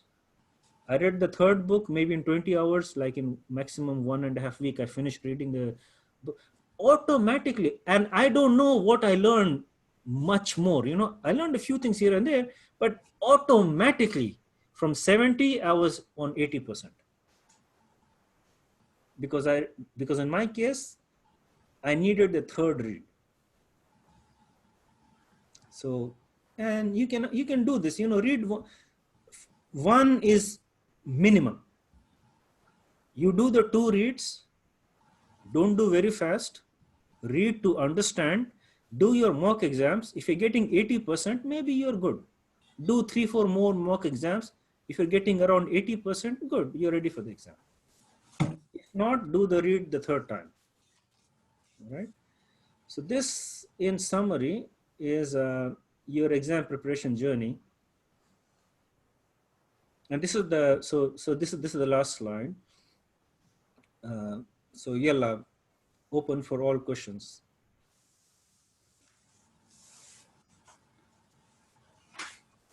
So clear with the preparation, the strategy, because I think over the last couple of years, I've refined the slides so much that majority of the questions are automatically answered in the slides.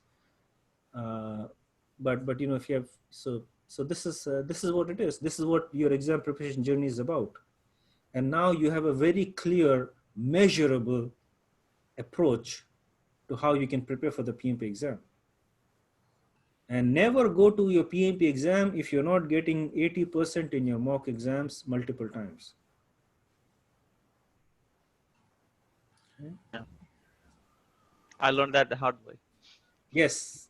Every now and then you learn something the hard way, This is head first, or Rita, you share with us, or we will download it, this one?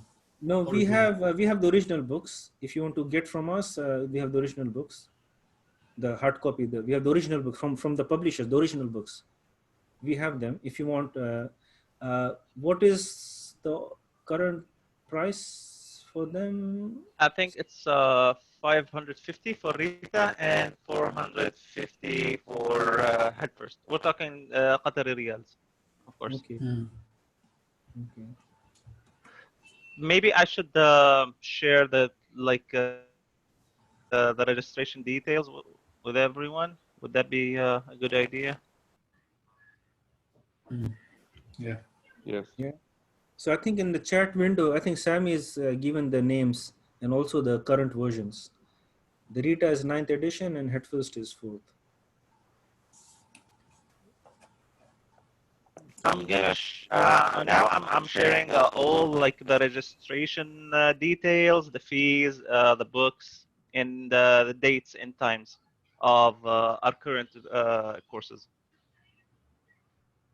This is happening in the WhatsApp group or in the chat? No, actually not now in the chat of. Okay, so that's okay. It's a So this lengthy message, but yeah, it has all the details.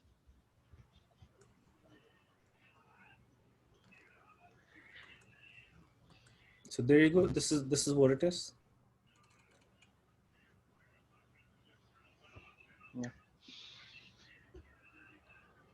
I think most of you contacted me. There are still a few people who didn't.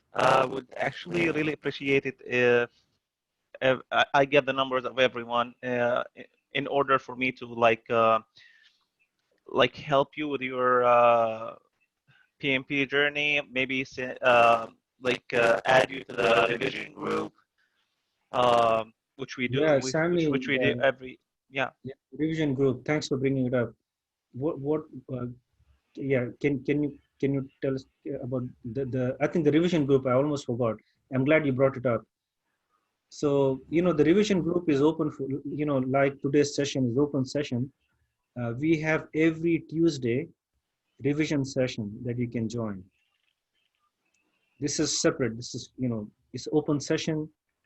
All of you share this with your friends, and if you're connected with me on LinkedIn or if you have checked our page on LinkedIn, every week we keep reminders on LinkedIn about the revision session. So thanks, Sammy, for reminding about the revision session. Yeah. You were continuing to say. Yes. If you share your contact information with me, I can add you to the revision group. I can send you the 10 simulators that we advise people to take. They are really good. They are free, of course. 10 simulators, I believe. Yes, Mr. Salah. Yeah, roughly 10 simulators. Yeah, And they are recommended and they're free to use. Also, I can keep following up with you. If you don't want to join this course, I can keep following up with you with our future courses. Sami, I think this is for those who have not joined the group, isn't it? The WhatsApp group. I think for those who are in the WhatsApp group, I think you will be. Yes, yeah. The ones who are already in the WhatsApp group, you're fine, you're good, you're gonna get everything. Yes, fine. Yes. Mr. Salah, coming to the passing of the examination itself. Excuse me. Hello. Yes, yes, sir. Yes, sir. What I have understood, just to be clear for all of my friends as well, will be doing this course. We have 175 marks which we need to attempt out of the 200. Out of the 25 two. will be, yes. Yeah. And what I understand is our mock test, you said if you attempt 80%, which roughly comes around 140 marks. Right. So Yeah. that will be our minimum target. We should be able to attempt 140 marks, which are correct. No, no, no, no, no. In your practice, in your mock exam, you treat your 200 exams questions as your 200 exams Yes, questions. yes, sir. But if we score 80% in the No, mock no. exam, I see what you're saying. yes, sir. Basically, consider it like this. Your practice mock exam is 200 questions and your real exam is 175 questions. But you should get 80% in whatever you're doing. So Okay. if you're taking a mock exam, some of the mock exams are only 150 questions. You know, some companies, they have one exam, and that one exam is 150 questions only. Like Oliver Lehman, for example. He has a very good exam free, but he has only 150 questions. Now that one exam is equal to 150 questions, you should get 80% in that. Mhm. But if you take another mock exam, which is 200 questions, then you should get 80% in the 200 questions. So you should get 160 right. Okay. Now, you know, the exam is a different scenario. In the exam, we have this small complication. Where is the slide? So I showed you the slide, right? So now I cannot find it. I think this one. This is the exam thing. The reason you need to know this is for those one or two questions which don't make any sense. You know, so don't be surprised that this question doesn't make any sense. Why is it that PMI question doesn't make sense? Yeah, one or two will not make sense. So expect that. Actually, if I can mention one last thing, we usually send emails to everyone who attends and give us their email, but sometimes it goes to the spam folder. We would really appreciate it if you can go to your spam folder and you see our email and just remove the spam tag. That would like really help us. Because sometimes this happens and people will say, okay, why didn't you send you an email? Why didn't you contact us? And they will say, okay, it's in your spam folder. Okay. Yeah, so that's another thing. You know, we sometimes our emails go to your spam folder. So maybe Sammy already, or maybe, you know, during the course we would have sent you some emails. So keep checking your spam. If you're expecting an email and you haven't received it, please check your spam. Okay. I will, yeah. I think somebody is asking me for my contact info. I will send them one last time. Yeah, that'll be great.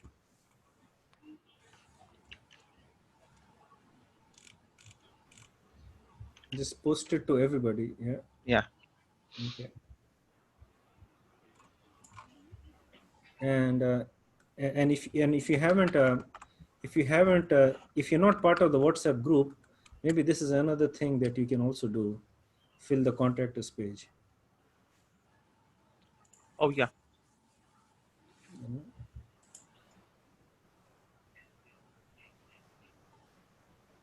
So super. With this, you know, we still have a few minutes. If you have any questions, keep, you know, continue to ask. You know, but I think this was the idea of today's session. Like you see, you know, we did no technical discussions, but there were so many important things that you need to be clear about, and you know, this is what it is. Okay.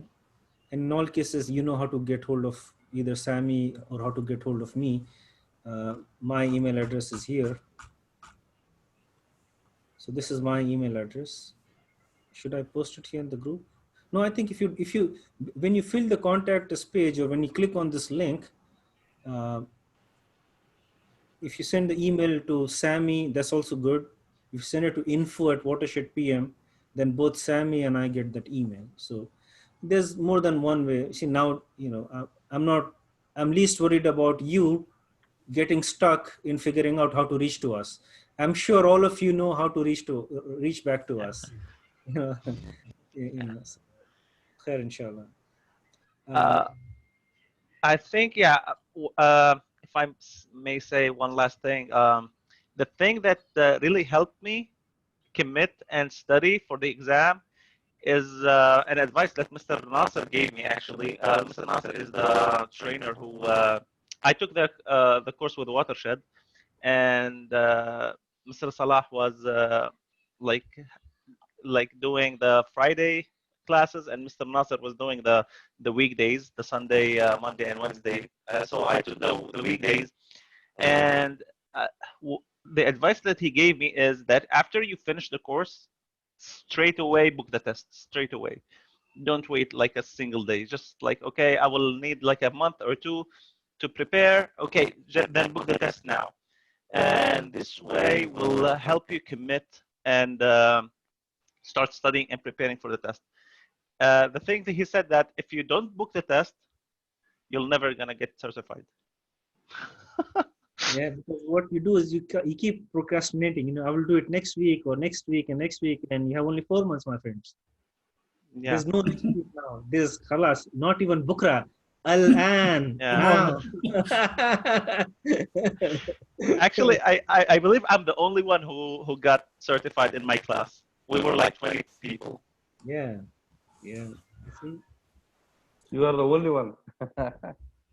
Yeah, like I was. Else Yeah. got postponing. They said, okay, we'll do next month, and now khalas, they're busy with the work, busy with the family, whatever. Yeah. And you have, and after a period of time, you have to you start to forget. You have to take the course again, not for the hours purposes, but for the information. It starts to forget some stuff, and it's not that easy to recall everything. So now I'm contacting actually my classmates and telling them, if you start getting into review sessions if you want to take the course again. So yeah, after I think I took the text I took the test a year ago. By the way, I have communicated the same thing to all my contacts, my colleagues, and hopefully, inshallah, I think they will be also joining in the future events. Like you said, guys are now held up with this COVID issues, but Yeah. definitely, I mean, it was my initially we planned to get all together on board for this course, but for me, I have to go ahead, and I have decided to carry on. Yeah. Okay, great to know this. And at any given time, if you think that it might be helpful for your friends to attend, you know what? Sam is going to share with you the recording from today in the WhatsApp group. Yes, sure. So you feel free to distribute that to your friends. Yes, yes. That would be helpful. Yes. Yeah. Even for us, this will be very much helpful, and definitely we look forward to it. Yeah. Sure. One more question. Please, if we need to shift from weekend, from the mid-week to weekend, for example, what we should do in? Tell me. Now we have Sunday, Monday, and Wednesday. If I need to shift it to the only Friday, if I see myself don't have time or something, what possibly any or no? Yeah. Just tell me, and we'll handle it, inshallah. Okay. Yeah, but just a small note on this. If you want to switch to the Friday batch, you still might have to take the 4 or 5 classes from the weekday to make up for the Friday. because Friday we finish only one day, right? Yeah, only, yeah. So you still might have to take one or two classes in this session, and then you can switch to Friday to align. Mm-mm. So you have the basically, yeah, yeah. And in all cases, as soon as you get in touch with Sammy, he will coordinate with you. But the minimum for you to switch to the Friday class, to your benefit, you attend tomorrow's session and Wednesday's session. Then you can switch to Friday session. And One also for question. Friday, 1 month will finish, or more than 1 month will finish? No, on just Friday? one class. One class. Like technically, we started last Friday, right? No, last Friday, Sammy was second We did. class. I think we did. We did the second class. Three sessions. Friday First course session, is correct. So the scheduled. first session is today for Sunday, Yeah. and 2 Fridays. Yeah, I'm sorry, Aman. I was wrong. I thought we only did one technical training. So introduction plus we did Friday 2 technical days. So you might have to do maybe 1 week and Sunday, and then attend also this Friday. You can do all this tertib. See, minimum you have to attend this whole week, even if you want to do switch to the Friday. And if you want to switch to the Friday, you have to decide this week. Because each week you make a delay, then we will already make so much progress in this class. Nevertheless, at least attend this week, and then you have the option to decide for next We'll week. discuss, no issue. Yeah. Mr. Salahuddin, one question from my side. Yeah, please, yeah. We will be starting this course technically from tomorrow, like you said. Yes. Yes. Yeah. So this will be what I understand is Sunday, Monday, and Wednesday classes Correct. per week. Correct. So what is the forecast? I mean, when will we be ending this class? You see? 4 weeks from now. So today is 23rd August, right? So 4 weeks from now is so we'll finish roughly on 16th of September. Maybe I will take one extra class on 20th of September. In the last batch, I needed some extra time. So in that case, we just add one class in the end. Okay. It's like, back home, when there's too many bookings on the train, they add one compartment to the train. So sometimes, not every batch, but every now and then, I need to add one class, but it's supposed to be 12 weeks. I think Mr. Wasim is asking about the PMP validity. I think he missed that part. No, Wasim, this is the part where we had the good news and the not so good news. So the good news is for renewal, you don't have to take the PMP exam again. This is with the assumption that you have claimed your 60 learning hours. Remember the PDUs, Wasim? So this slide, the PDUs. So after you pass your PMP, so this is after you pass your PMP, you're valid for 3 years. And in the 3 years, you need to get 60 hours of education. And the education are three, the education is broken into 3 areas: technical, strategy, leadership.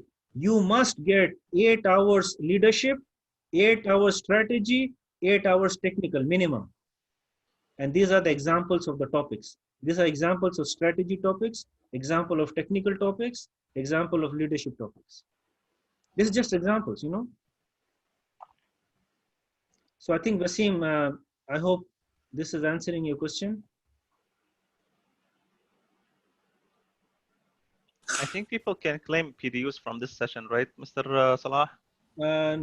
Only if they're PMP certified, no. Otherwise, this will only add to the contact hours. Okay. This session, all the hours that, from this session will add towards 36 hours. Remember 36 hours for eligibility? Yeah. So this session, basically, even today, you finish 3 hours, so you only need to do additional 32 hours minimum. But we have total 36 hours total anyway.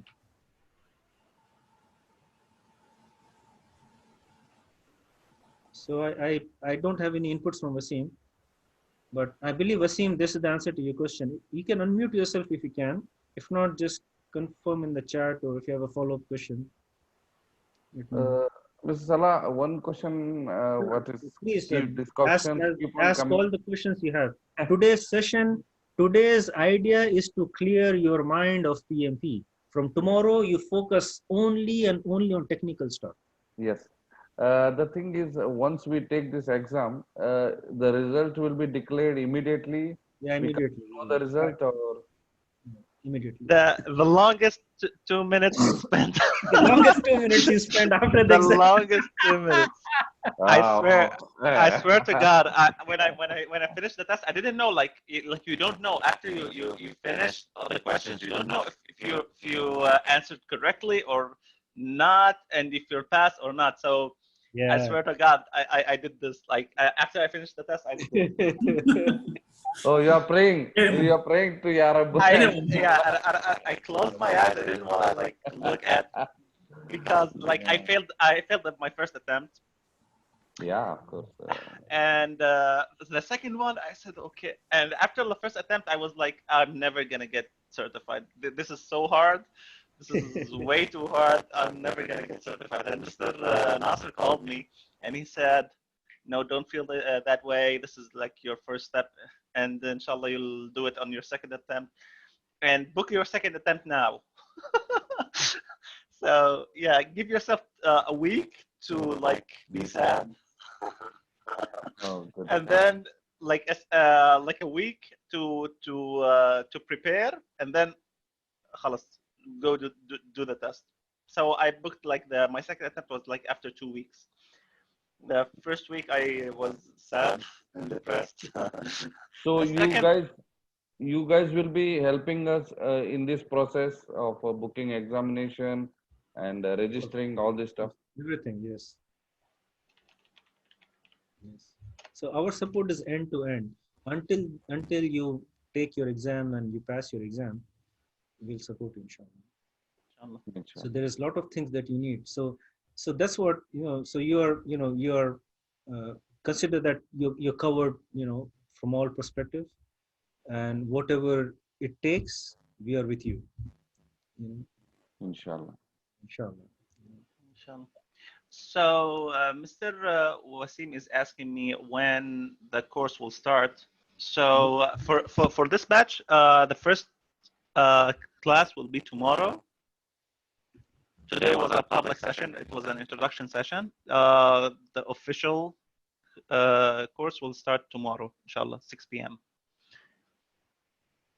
And yeah, I should mention this, that after Wednesday, we're gonna close this batch. So you still have an opportunity to join this course until the end of Wednesday class. After that, I mean, 3 classes would have like gone by, and it will be like hard for you to catch up. So like if you know anyone who's interested in joining, maybe just tell them, okay, they have until Wednesday to figure out if they want to join or not. And if they do, I can send them recordings, so like they will see how the class, like the environment of the class. They will meet Mr. Salah in video, and they will see like how we run the class. And these presentations will also be, you will be sending the presentations as well? Yes, even the slides and everything, the presentation and the slides, everything. Yeah.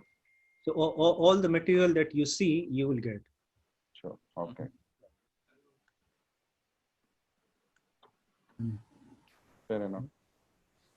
So now I think Amjad, maybe this is also the feedback that you can pass on to your friends, that if they like and if they're able to, maybe they can just start from this session itself, if it is possible for them.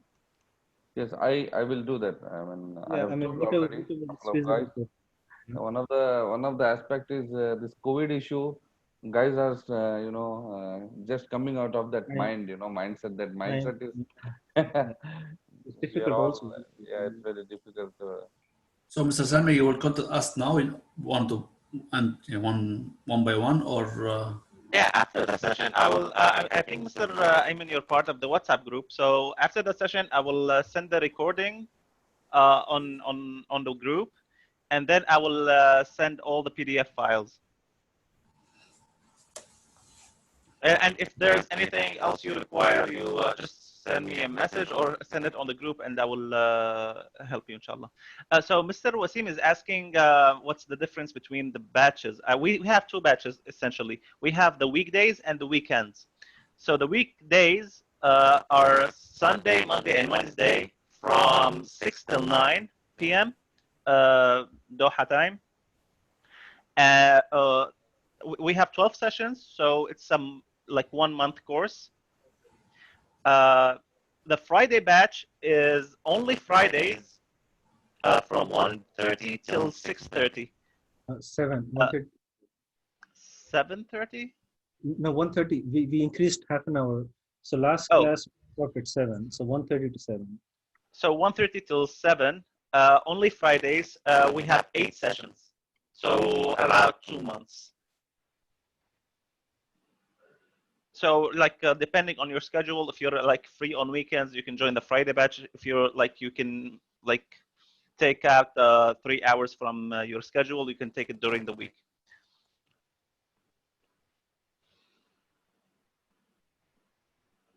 And I think that's the difference between the two batches. Yeah. okay. Okay. So I think we are almost wrapping up for tonight. So thank you all again, and we're glad that you joined today, and you know how to get hold of both of us. Those of you who are part of the WhatsApp group, I think most of you will continue from tomorrow. Inshallah. So inshallah, I will see some of you back tomorrow, inshallah. Yeah. Thank you, Mr. Salah. Thank you, Mr. Sami. Thanks to all the mates. Thank you, Ayman. Thank you, Habib. Thank you very much. Thank you, everybody. Thank you so much. Thanks for joining. Thanks. Assalam.